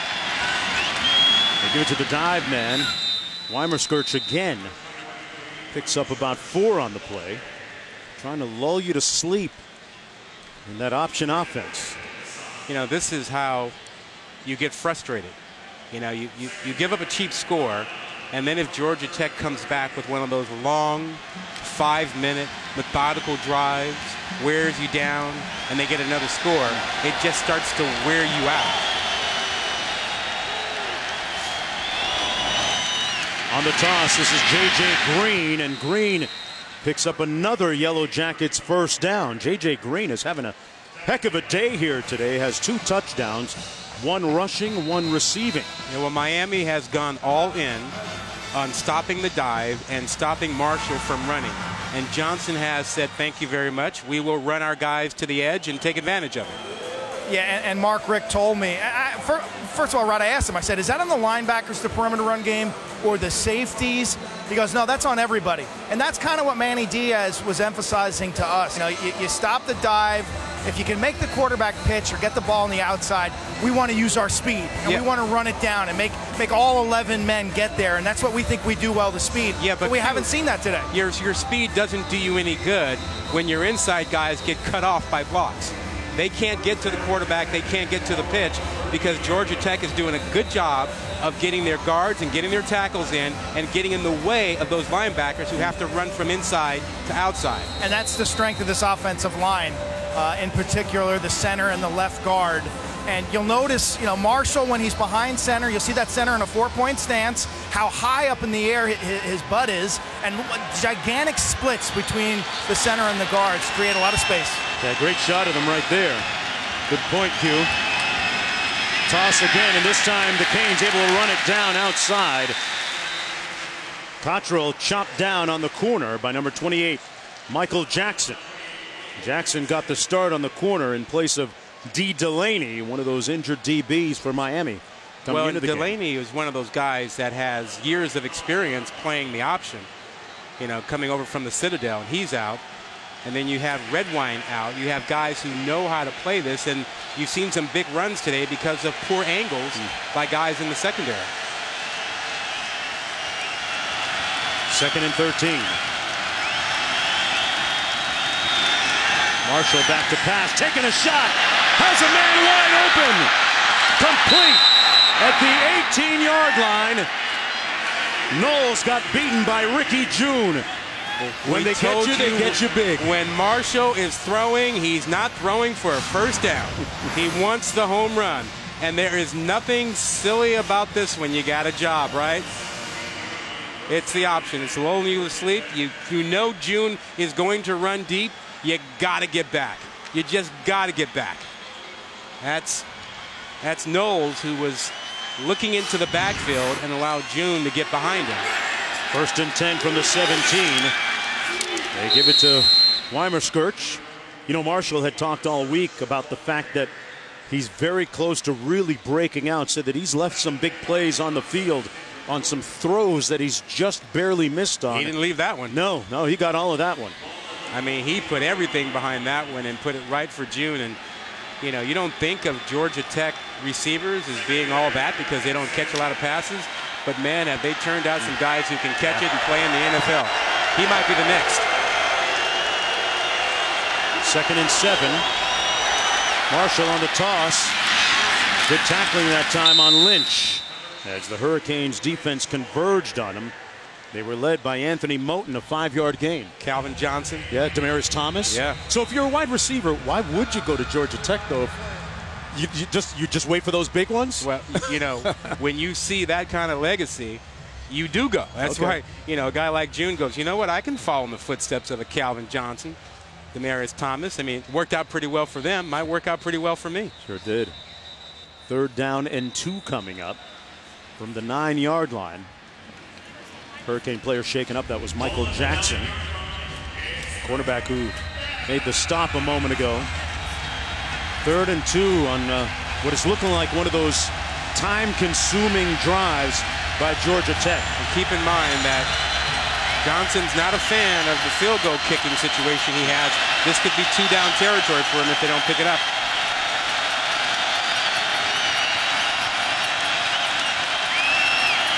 Marshall keeps it and gets the 1st down. It'll be 1st and goal for Georgia Tech. 1st-year starter, former running back, switched to quarterback, was 3rd on the 2 deep, and has ascended to number 1. And his first true road start here, performing very well. Yeah, he was not expected to be the quarterback this year, not expected to be the heir apparent. Took advantage of what was going on in spring when there were injuries, and he got it done, and now he's got a chance to give Georgia Tech control of the Coastal Division. 10th play of the drive. Toss outside to Lynch, and run down as the Hurricanes string it out. That was Malik Young. And now that's the way that you talk about them wanting to play, right? Yeah, you get that ball out quickly right now, and you just treat it as a sweep. And when you can do that and avoid being blocked inside, you just run it down. And they've got the speed to run it down. Saw some of the greats from Miami history at halftime. One of the Blades brothers here being inducted into the Ring of Honor. So much history with this program, but right now they trail. Battle of 2 unbeatens in ACC play.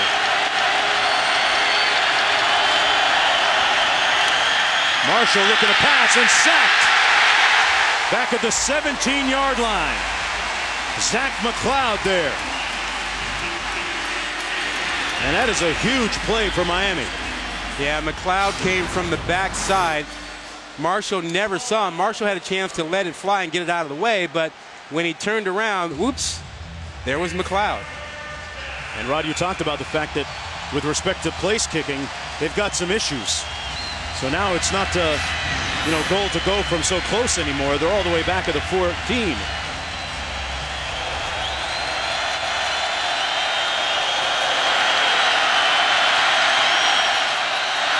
Marshall under heat into the end zone, and June running out of real estate, defended by Young. So 4th and goal. And if you're wondering about Sean Davis, their place kicker, that's not a good thing if you're looking to see a positive sign. Ouch. Ice on his knee. That's his left knee. Quint, what's up? Yeah, Brenton King will take this field goal. Freshman walk-on, right-footed kicker, as Sean Davis hurt his left knee on that last kickoff for Georgia Tech. First college kick here, Jonesy. There he is. King. Hey, no problem, Q. He drills it to give Georgia Tech an 11-point lead. Answering the call. Looking like a king.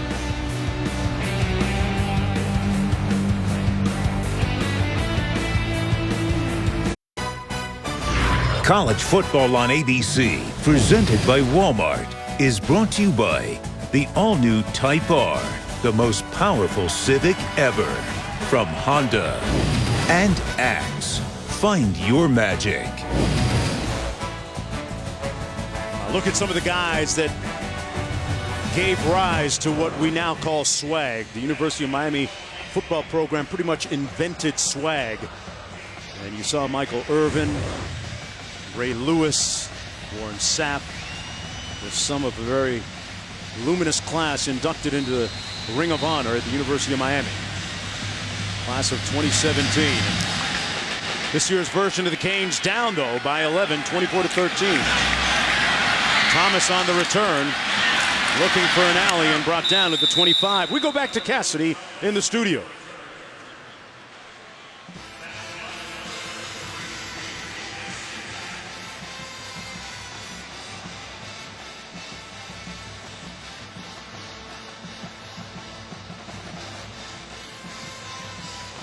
All right, Cassidy. Well, Miami down 11. That's the most that they've trailed this season. Well, Jonesy, also the anxiety mounts because that was over a 6-minute drive for Georgia Tech. How many more possessions will you get if you're Miami? They really shortened the game on you. The bubble screen complete to Braxton Berrios, who has been a non-factor here today, Rod. Yeah, and that's a problem. They need him to be involved. But Jonesy, just anxiety that comes up. You're down 2 possessions. You're not going to get a whole lot more. So there is this sense of you must get something now, because the next time Georgia Tech comes out, it might be another 6-minute drive. Yeah, they'll eat up that clock on you. Berrios 3 catches for a total of 18 yards today. Wide open down the field. Caught. Thomas. One guy to beat. Brought down at the 3. First and goal, Miami.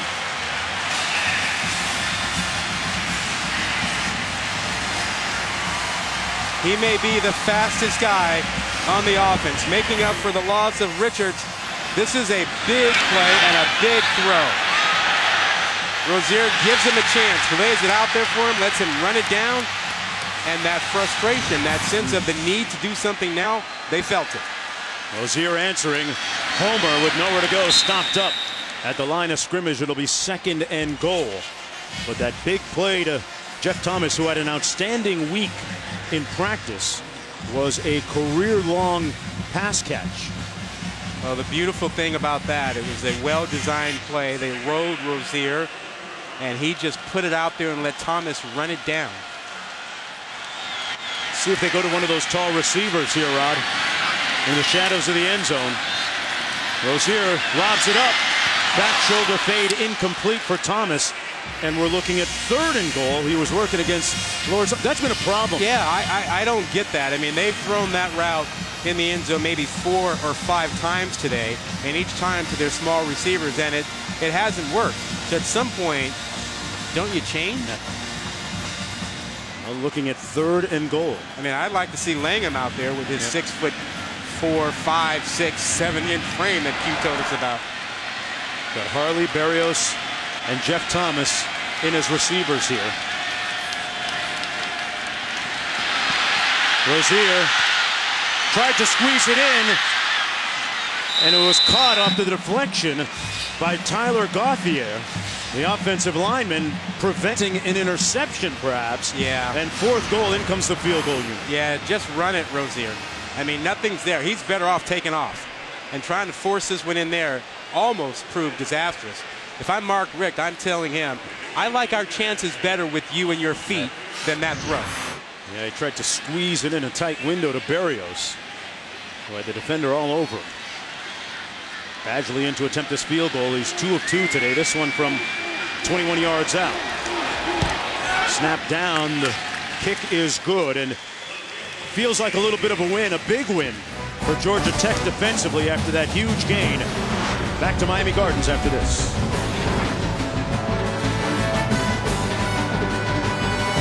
Coverage is streaming live on the ESPN app. Download now and take ESPN everywhere. You're watching the ACC on ESPN from Miami Gardens, Florida. Miami taking on Georgia Tech as we take a look at the AP Top 10 for Week 7, brought to you by AT&T. And some upsets up there, Rob. Yeah, you saw Clemson go down. You saw Washington State go down. Yeah, there have been a few shakeups coming our way. Petrell, and he's brought down shy of the 20-yard line. Forward progress at about the 19. Washington State, right there, number 8. They're done. I think TCU is underranked. Really? Yeah. You consider their 2 wins over top 25 teams. I think they're underranked. And they'll get a chance to move up. I think when the committee looks at this is the AP poll. When the committee looks at these things, those number of top 25 wins really matter. And if you've got those, you'll get ranked higher. Miami is just on the cusp of that top 10 with an opportunity to move up with those 2 losses by Clemson and Washington State, but trailing Georgia Tech. That's Cersei on the run. Let's go back to Cassidy.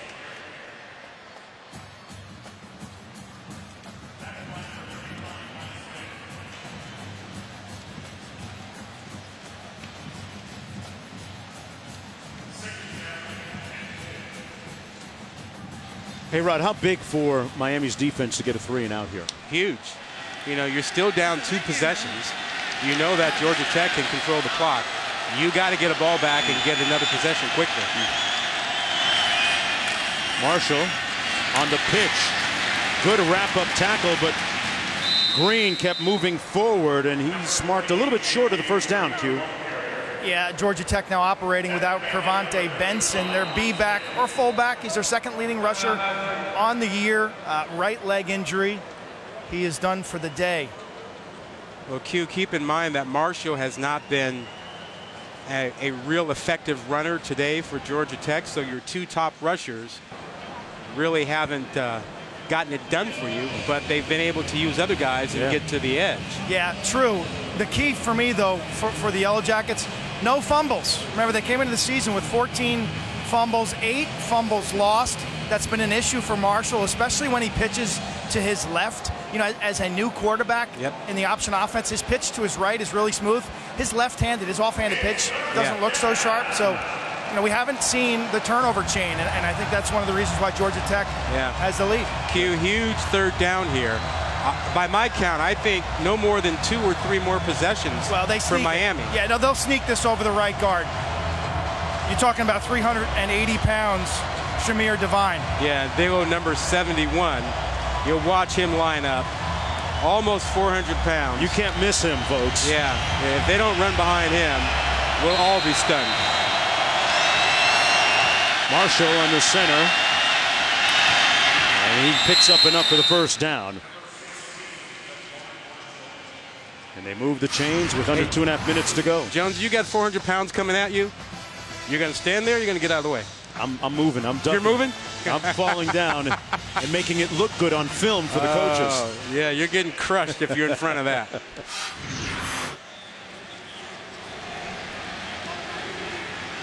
That is a mountain of a young man right there. Shamir Devine out of Atlanta. 6'7", 380. Marshall keeps it and is tackled at the 33. Well, tonight at 8 o'clock Eastern, 5 Pacific on ABC. Utah heads into the Coliseum to take on number 13 USC. This game streaming live on the ESPN app. Sam Darnold. Is he still your number 1 quarterback off the board so far? Yeah. Not a lot of folks talking about him for the Heisman, but you know what? You got 1 game in the Coliseum where he hasn't lost, and they got to get things on track. My guess is that he'll be lights out tonight. Give me Bryce Love if you're talking Heisman. I'm sorry. There you go.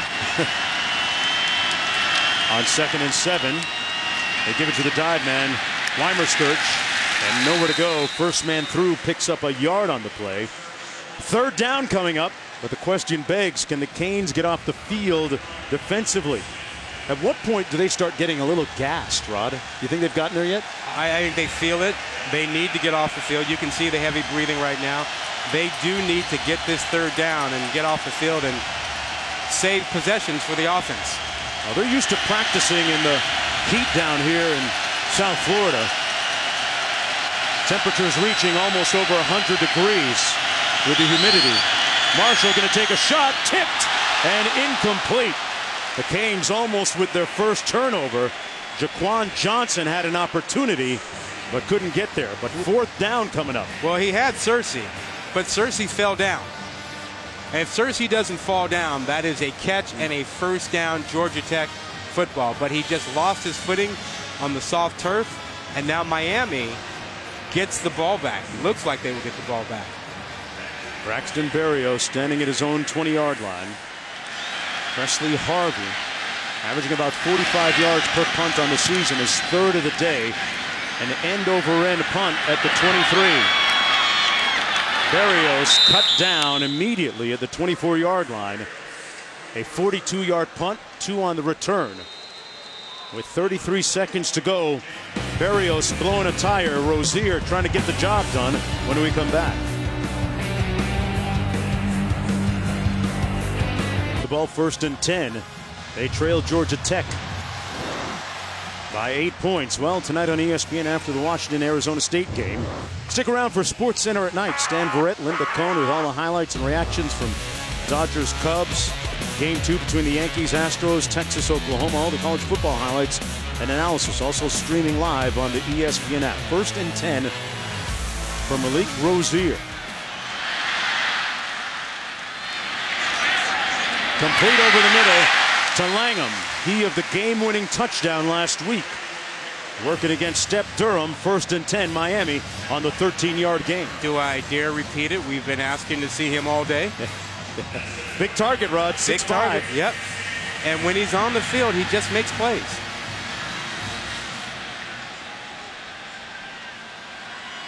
Berrios, the slot receiver to the bottom of your screen. Rozier looks that way, but instead it's Mullins, and Mullins is going to be about 4 yards short of the first down, and that's the end of the third quarter of play. Georgia Tech leads by 8. Is there another fourth quarter magical comeback by Berrios and the Hurricanes? We'll find out. College football continues after this message and a word from our ABC stations.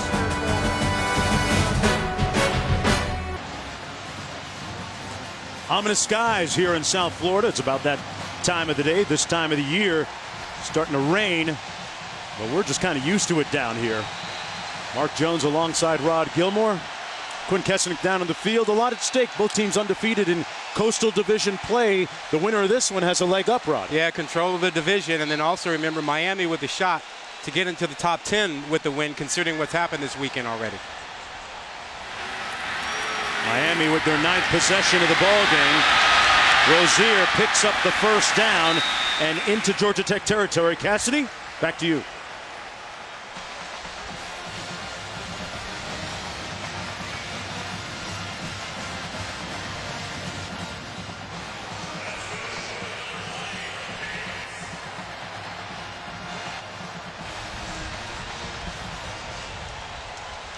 All right, it is really coming down hard. First and 10 after that 7-yard pickup. Rozier caught, and there's that man again. Darrell Langham, Rod, with another first down. 16-yard gain, and they move the chains.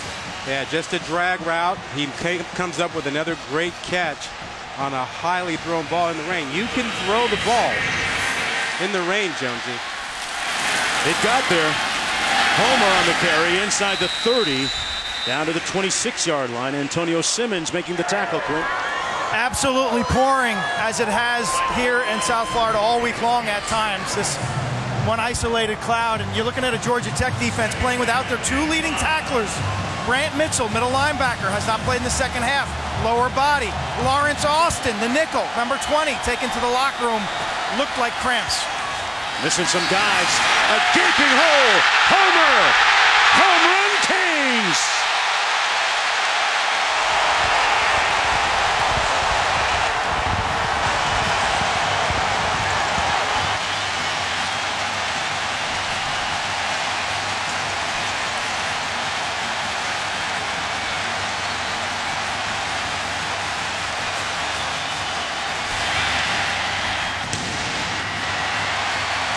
Homer with his 4th rushing touchdown of the season after earlier picking up his first receiving touchdown of the season.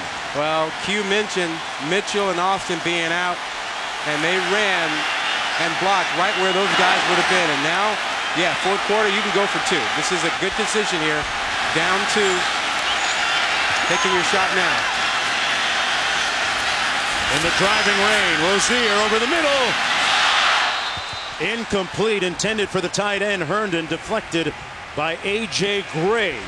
So the Canes remain 2 points back as we get started in the 4th. You wonder what would happen with Walton out, and Homer has delivered another big play. But the 2-point conversion, a little rain, a little high throw, a little defensive play by Gray. Tech still up by 2.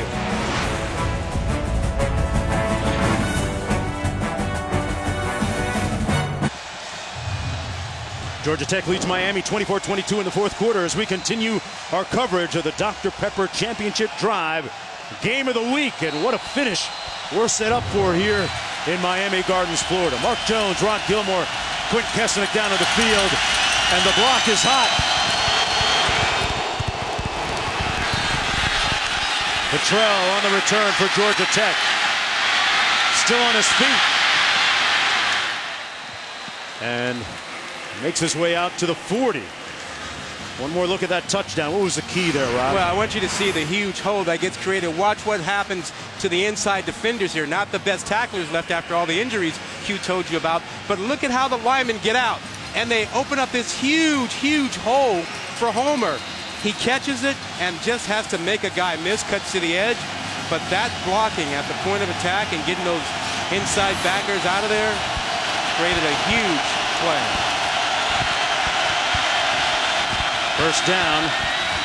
Weimer-Skirch brought down by Shaq Quarterman, one of the leaders defensively, Quint.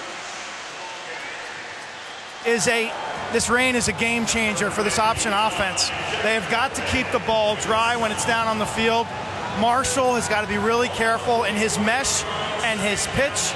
And this is just not what you wanted if you're a Georgia Tech fan. Yeah, you know, Q, the rain helps Miami's passing attack and hurts Georgia Tech's rushing attack. 2nd and 5. Another tackle in the middle by Shaq Quarterman. Brought down Weimer-Skirch. You know, Quarterman told me that he got the guys to play mad all week in practice to get ready for this option. There's a look at the turnover situation for Georgia Tech, but doing very well in that category today. Yeah, and you know, you wonder here, does Georgia Tech have the confidence to throw it in this situation in the rain? I'm guessing not. I mean, they don't typically run a lot of those short routes. I would imagine that they're more inclined to go to, you know, one of their edge plays here. Ricky June is split to the bottom of your screen, number 2. Marshall to throw. It's a race to the sidelines, and the Canes won it. Trent Harris ran him down in pursuit, and it's 4th down coming up. The wet field kept Marshall from being able to cut up field. Watch him as he comes out to his right. Bad footing. Look at all the mud. He can't really turn it up. And a terrific job by Harris running straight down the line. Oh, look at Mark Richt. Forcing Richt to by show the coach. He's got some vertigo, huh? Some agility there by Mark Richt on the sidelines. Seen coaches blow their knees out like that. High snap. But Georgia Tech is going to get the punt off, and a good one. Berrios watches it stop in the rain, dead at the 10-yard line after the 44-yard punt. Malik Rozier led them to a touchdown last time. Will Berrios and Rozier team up again? Back after this. College football on ABC is presented by Walmart. Walmart. Save money. Live better. In part by Pacific Life. Experience the power of Pacific. And Nissan. Innovation that excites. Mark Richt, the head coach of the Hurricanes, avoiding potential injury right there. Rod, with tremendous agility, the former UM quarterback, showing he's still got some skills. Yeah, and he looked at it like that was nothing. That's all that work on the box jumps. Tell you what, he's got it going here again at the University of Miami. Great recruiting class, ranked number 4 so far by our people at ESPN, getting all the great players out of Miami Central, Booker T, Carroll City. 1st and 10. Rozier out of the end zone. Homer couldn't handle it. Let's take a look at our Pacific Life game summary. Some of the pertinent points of the game. Yeah, Miami 11 possessions, 4 punts, 3 field goals, and Georgia Tech hasn't had to throw it much. A slow start tonight for Rozier, but he's come on as we expected that he would. He gets settled down and play with poise as he did against Florida State, and that's the primary reason you've got Miami back in this game after having been down most of the game. Offense had been dormant for most of the first half. Homer got a blocker in front of him, and a first down beyond the 30 for Travis Homer, making his first start of the season in place of running back Mark Walton. Picks up 21. Yeah, they did a tremendous job on the right side. You'll see the block down on the right side, crushing everything, and pull 2 guys. Now you got a huge effort to get to the edge. No edge support. Out of the shotgun this time, Rozier keeps it himself. Couldn't get to the edge and pushed out of bounds at about the 33 by Lawrence Austin. Not to go back to a sore spot, but you start the 3rd quarter down 14-13, and you try an onside kick if you're Miami. Yeah. Still, I wonder why. Yeah. That you gave away a touchdown. Gave 7 points to Georgia Tech when you had momentum on your side, and now you're in a game here. You'd like to have that play back all over again and say, no onside kick. That really swung things to start the second half. 2nd and 8. Homer has rushed for 137 yards and trying to add to the total here. Puts his hat down and some hard-earned yardage. Got a good block from Gauthier. Picked up 6 on the play. 3rd down coming up for Miami. Have to hang on to the ball. Tell you, the momentum, though, Rod, has really shifted to the Canes. This storm is Miami. This team is this city. These fans are loving the pouring rain, and this team is emboldened and energized by the downfall. 3rd down and 3, Q. A whistle and all start against the Canes, so that might change things a little bit. And one thing about the rain, when it rains like this pretty much every day in South Florida, so these guys are used to it. Well, and I think Q's right. It has given them some energy, but it's also helped the passing attack. Georgia Tech can't really rush the quarterback. When you get rain and you get bad footing, those big guys up front have trouble getting to the quarterback. It's easier for the linemen to push him around. So you would expect here on a 3rd and 8 or so that Rozier will have plenty of time to pick out a guy. 4 receivers out on this play. Miami has only led once when it was 3-0. Rozier escapes harm. Slings it. Berrios incomplete. Couldn't get there in time. The pass a little bit out of his reach. Went to his go-to guy, but good pressure from Kashawn Freeman. Yeah, drive field. Freeman makes this play. Can't adjust. One little move, he's outside. Freeman got the jump on the tackle out there, but the field did not allow him to make the play. And instead, it's going to be the 5th punt of the afternoon for Zach Fiegels.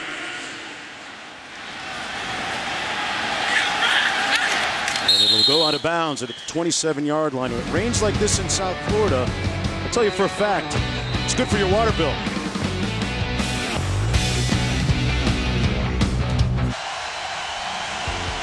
Now let's take a look at our All-State All Hands in play. Well, talk about good hands. How about number 28, Green, on a little delay? That option lulls you to sleep, and he's out there. And this, the best all hands in. Simmons watches the onside kick. Barrio sits there and waits for it to go 10 yards. It's not going. Simmons alertly picks it up, and all of a sudden, Georgia Tech jumped out ahead early in that third quarter. Miami's defense needs a play here. We haven't seen that turnover chain today from the Hurricanes. Marshall slipping and sliding and brought down at the 23 by Kendrick Norton and Zach McLeod. He's second and long. He's been bottled up all day. Your leading ACC rusher doesn't have more than 10 yards rushing. 15 rushes for 6 yards today. We're talking about a guy who went for 249 against Tennessee. Second and 13.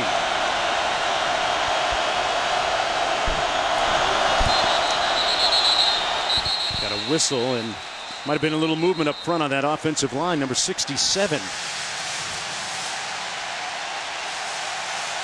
That's against Georgia Tech. Stickler. That's the first penalty of the day against Georgia Tech. You see the yards. Georgia Tech started out fast, picked it up in the third quarter. Nothing here in the fourth quarter. They don't have Benson. Marshall isn't running it effectively. They are struggling to find a way to generate something, and at a 2nd and 17 with your option offense, that's not ideal. All that, and they lead by 2. Marshall going to pass it downfield. Nobody home. Not even close. And it's going to be 3rd and 17. A little malfunction at the junction between Marshall and his receivers. Yeah, he was looking for Ricky June on a comeback, but June ran a post. They weren't on the same page at all. Now, how conservative do you get if you're Paul Johnson? 3rd and 17. This is not ideal for an attack that doesn't throw it that well or that often. In the rain, too.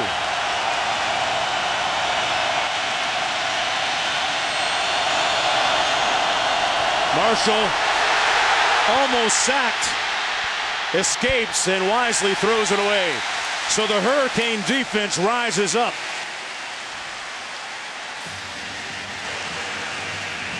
R.J. McIntosh and Trent Harris with the heat. Yeah, one man comes free. McIntosh gets in there, and a smart play by Marshall to get rid of it. Now, Miami ought to get good field position somewhere around the 40, 45-yard line. And Rod, Georgia Tech only had the ball for 1:10. Yeah. Braxton Berrios, the entrepreneurship major, trying to be enterprising here on this return, and a great punt by Presley Harvin. It bounces all the way down to the 19-yard line. That is clutch. Gotta catch those.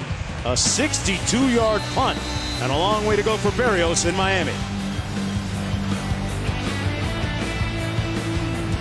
Welcome back, everyone, to college football presented by Walmart.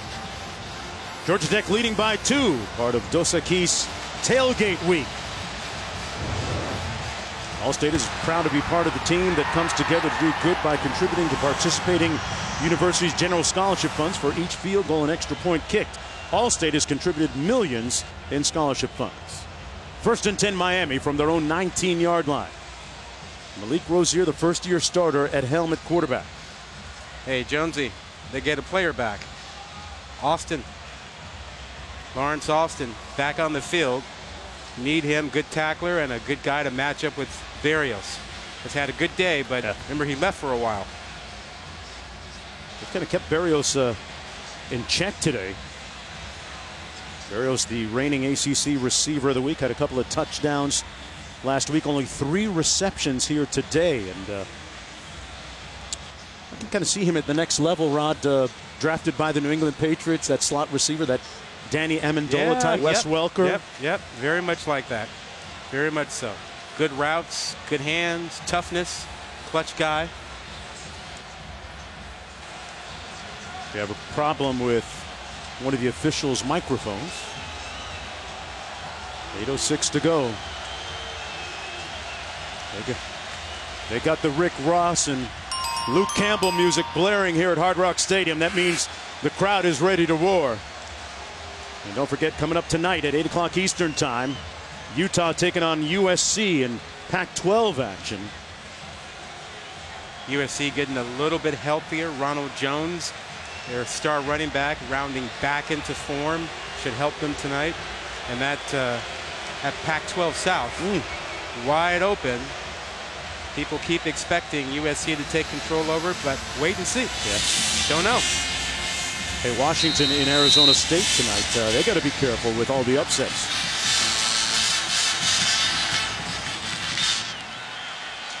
First down and 10.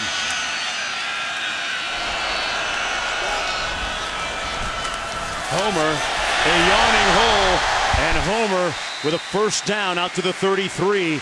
A.J. Gray, number 5, making the tackle on the play for Georgia Tech, but a 13-yard gain by Miami. He's been up to the task tonight for Walton. Gone well over 100 yards this afternoon.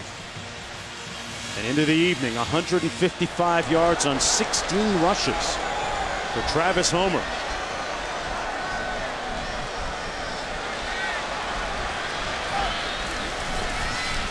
Homer again on the fake, and Rozier kept it actually and picked up about 3. Back to Cassidy.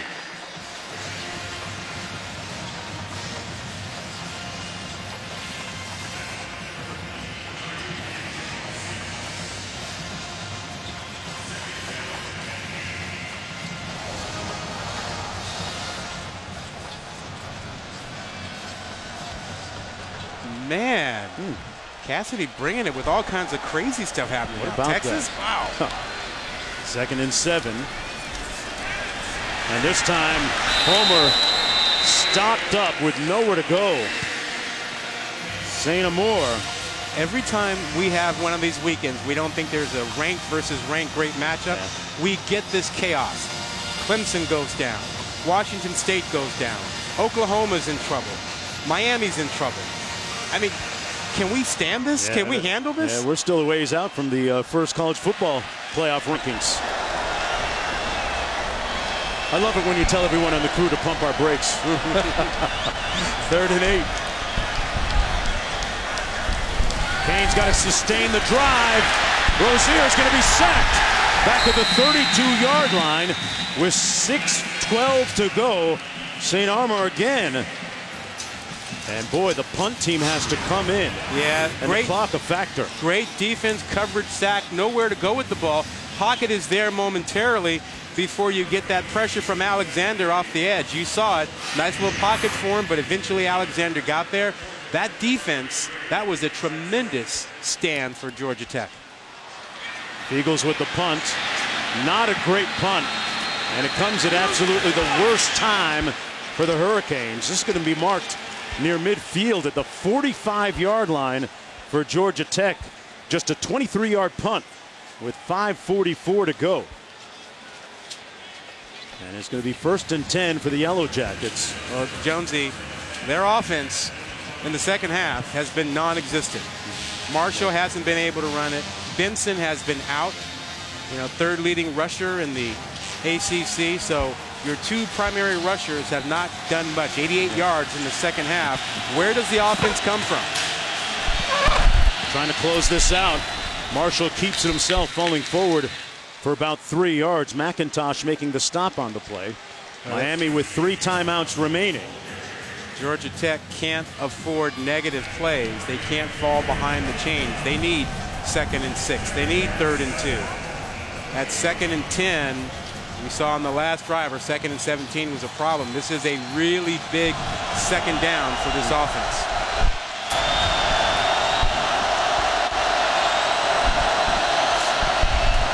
Marshall, toss. Boy, that thing was in the air a long time for Searcy. Wow, a dangerous toss, Rod Gilmore. that made it to its target. It almost looked like Johnson, the safety, his eyes got big, like that ball's coming to me. He's sitting right there, right outside, and that ball goes to Cersei. But Johnson was sitting there looking like that ball was coming to him. The leading team in the ACC causing turnovers, Miami, has not caused one today. 3rd and 4 coming up for Georgia Tech. And we got a timeout on the field called by Georgia Tech as we take a look at our Pacific Life game summary and some of the cogent points in this football game today. A tightly contested contest between two teams atop the Coastal Division. Yeah, you see the possessions there. Miami got a few more in the second half to get closer. They've not been great in the red zone. A lot of field goals. Georgia Tech, a lot of rushes, and they've struggled in the second half without Benson and Marshall not being able to run that well. Homer has been everything Miami could have hoped for offensively, stepping in for the injured Walton. And a huge 3rd and 4 coming up for the Canes defensively. Georgia Tech trying to hang on to the football and close this one out. Yellow Jackets just 3 of 11 on 3rd down conversions.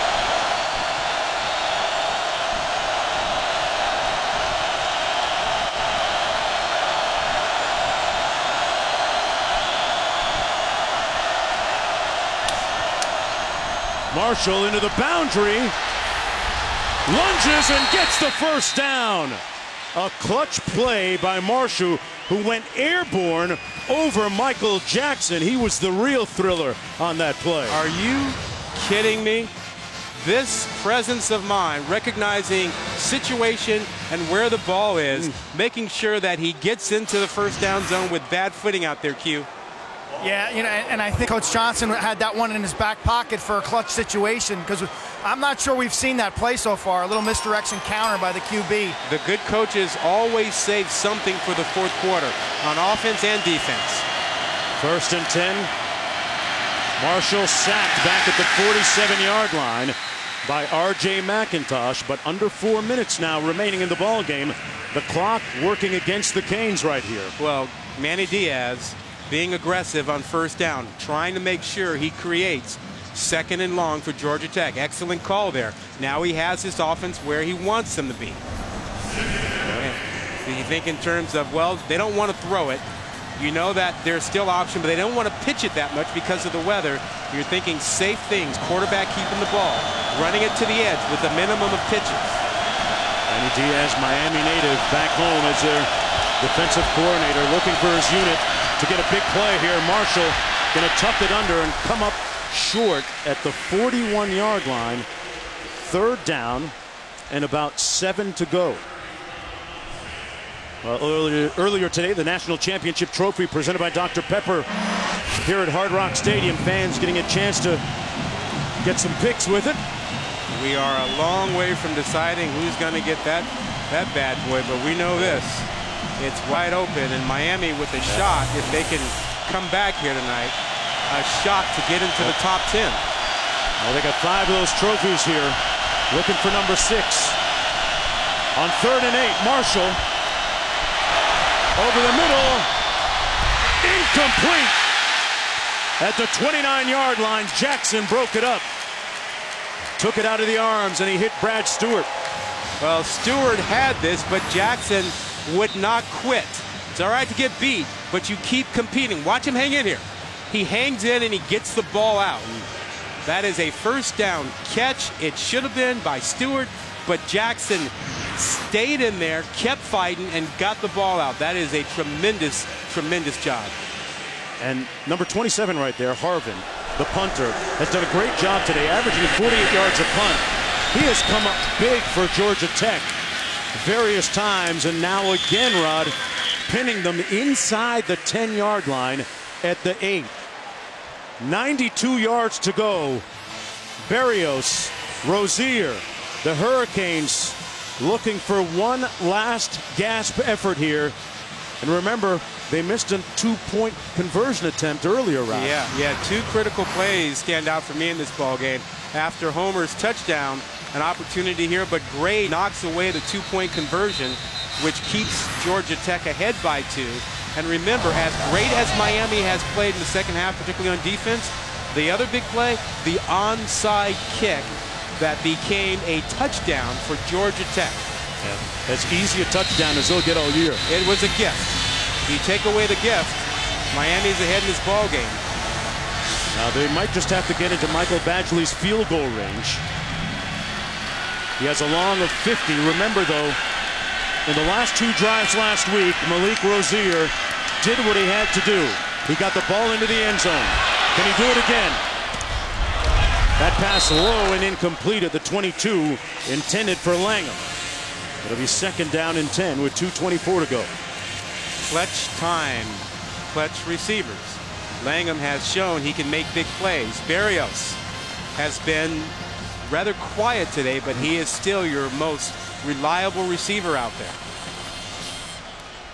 2nd and 10. Berrios in the slot to the bottom of your screen. Langham wide to the top. Berrios on the bubble screen. Got a block on the edge. 1st down out to the 22-yard line. Braxton Berrios mullins the receiver with a good block, and Berrios trying to shake out the cobwebs on the 14-yard gain.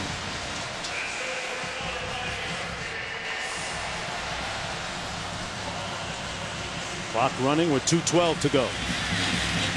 No time to waste to Miami. Another bubble screen. Berrios again. Lunging for the 1st down. Where are they going to spot it?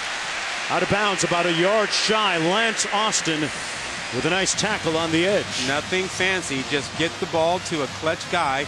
Let him get you in rhythm, get a few yards for you, get you out of the shadow of your own goalpost. First place in the Coastal Division on the line here. 2nd and 1.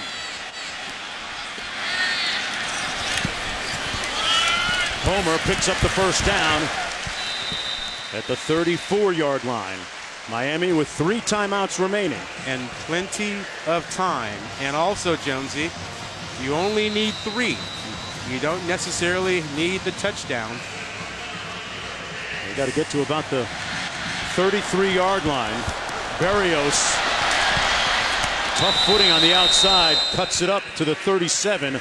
Austin with another tackle, and his hat comes off, so he's got to come out for a play. Yeah, Georgia Tech has been playing off, giving that bubble screen there, and Rozier has been content to take it.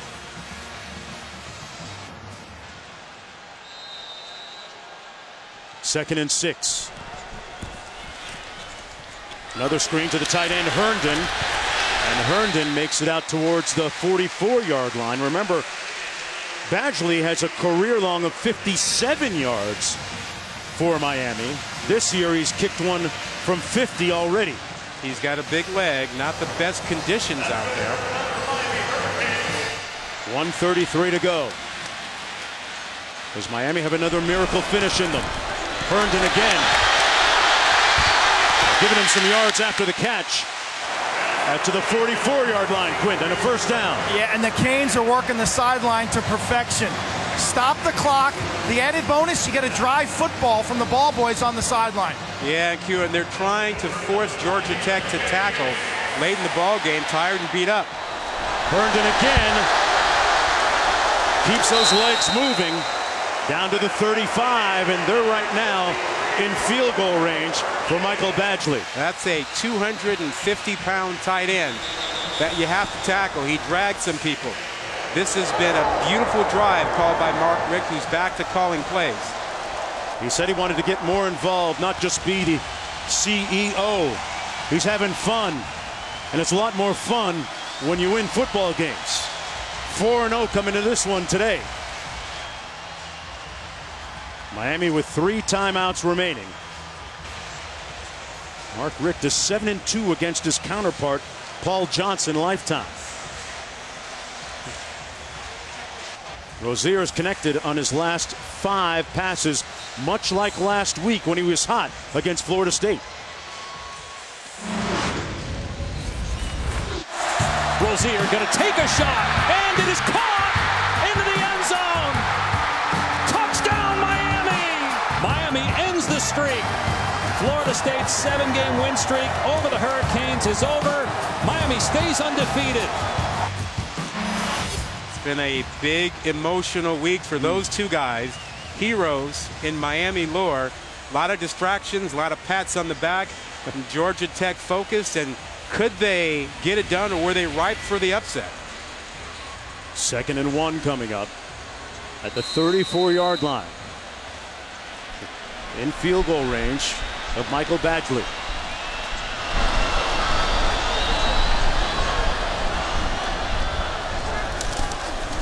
Berrios got it. Got a great block. First down inside the 30 at the 28. Mullins. Those receivers block well, don't they, Rob? Yeah, you know, I'm surprised we haven't seen an adjustment from Georgia Tech. And we got a flag down on the play. Let's see what it's about.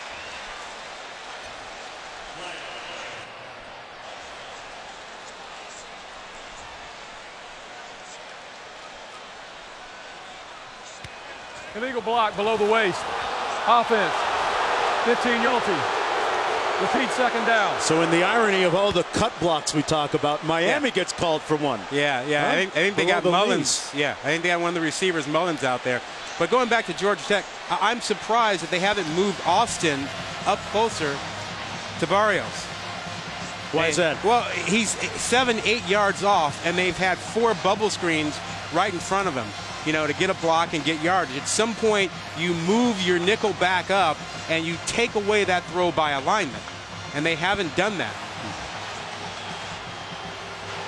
So this pushes the ball all the way back to the 44, it looks like they're going to mark it. And no longer in field goal range. Yeah, here's the lineup I've been talking about. You see where Austin is? And now he's moved up. But for so many plays on this drive, he's been 7-8 yards deep. Now he's at about 3 or 4 yards. Rozier. Underneath, little contact. And no flag. Lamont Simmons right there, number 6, who had that touchdown off the onside kick earlier. Yeah, it's a good play. Watch him get that right hand around, knocks it down. It's a good play. 3rd down coming up. And still not in field goal range. Homer with nowhere to go. Georgia Tech's defense coming up huge there. And it sets up 4th down with 41 seconds to go. Miami has to call a timeout. Timeout of the half. 30-second timeout. Let's go to Cassidy into the studio.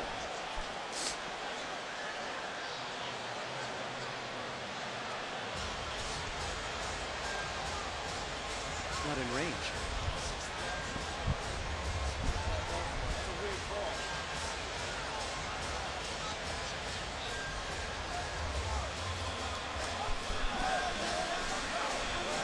Wow. All right, Cassidy, and boy, that penalty rod really changed the complexion of things for Miami with the run that they had no success with, and now they're looking at 4th down and not in field goal range.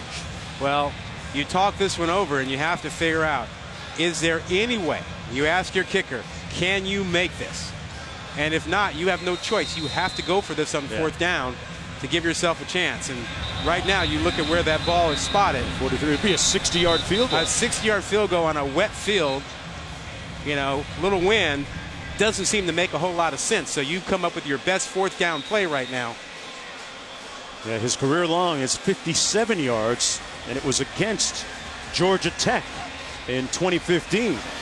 Well, it seems to me that your best option is probably Langham, the hero from last week. Give him a chance to go up and make a catch and get you a 1st down.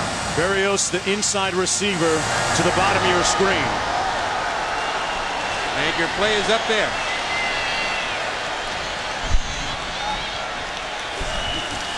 That's where they look. Taking a shot. Caught by Langham! Another magic miracle by Miami! And in field goal range. Well, that's the matchup. That's the one they needed. They should have been looking to. Now you have a shot. And they spike it, stopping the clock. He only played 2 plays last week and had the game-winning touchdown, and he comes up huge again here, Rod. Yeah, they play press man with him. Safety over the top. Doesn't get there. Gray's got to lean. You got to know that's the matchup that they need on that 4th down. And what a tremendous effort and concentration by that guy. That ball was underthrown. He just makes play after play when he's on the field. He's got to be on the field more for Miami. 6'4", a big target. Rozier out of the shotgun. Homer got a block. Holding on to that football, and he gets another 1st down. The pile moving. 1st and goal, Miami. And they can afford to think touchdown here.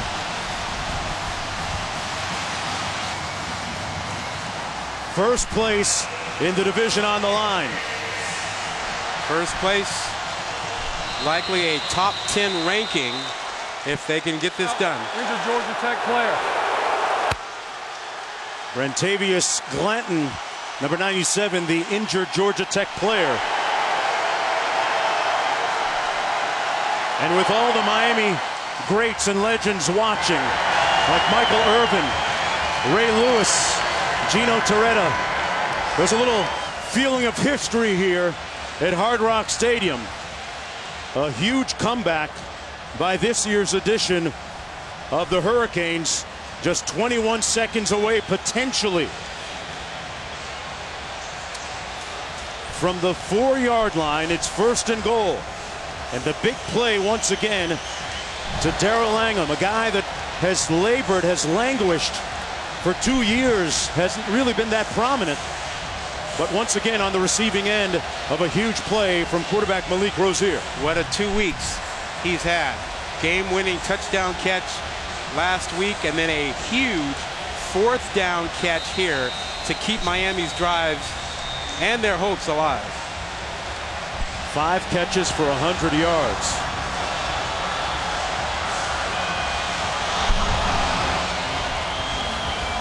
There's a look at the current drive. It started deep in Miami territory. That man has ice water in his veins. Started poorly, needed 2 game-winning drives last week, got them, needed a game-winning drive this week, and he has calmly moved his team into position. Look what he's done, 8 of 10. He is clutch. 1st and goal, here we go.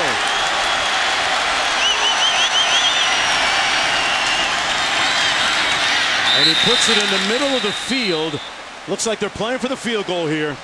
He ran it right into the middle of the field for Michael Badgley, the field goal kicker, who with 8 seconds to go, this is pretty much an extra point attempt. Timeout, Georgia Tech. It's Miami. The 3rd and final timeout. Paul Johnson is going to try and put him on ice, though, He wasn't. as he calls a timeout. They've got 1 remaining. There's actually a Miami timeout. He's made 3 already today. From 33, 32, and 21. 5 of 6 on the year coming in.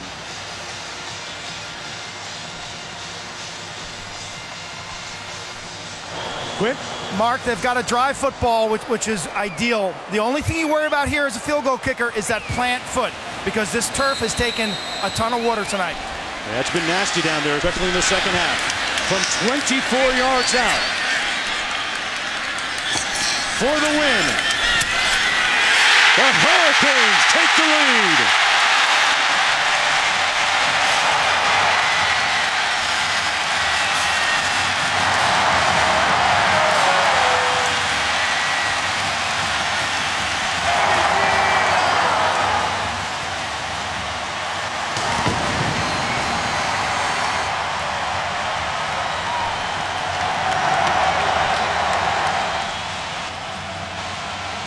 The only other lead for the Hurricanes was at 3-0.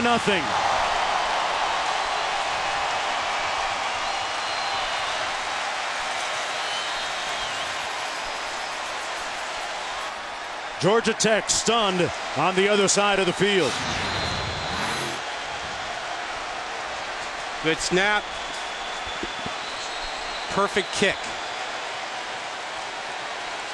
Feeling like old times for the Hurricanes. That's a kick that Carlos Huerta would have been proud of.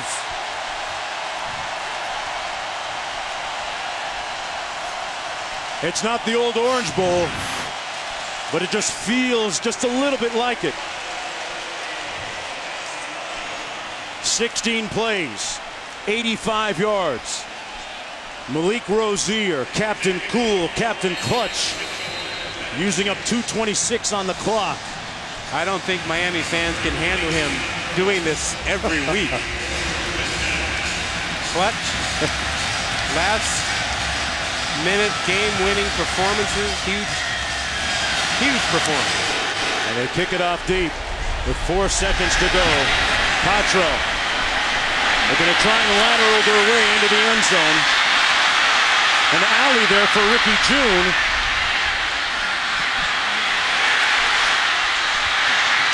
Still alive. And it's over. The Hurricanes come back.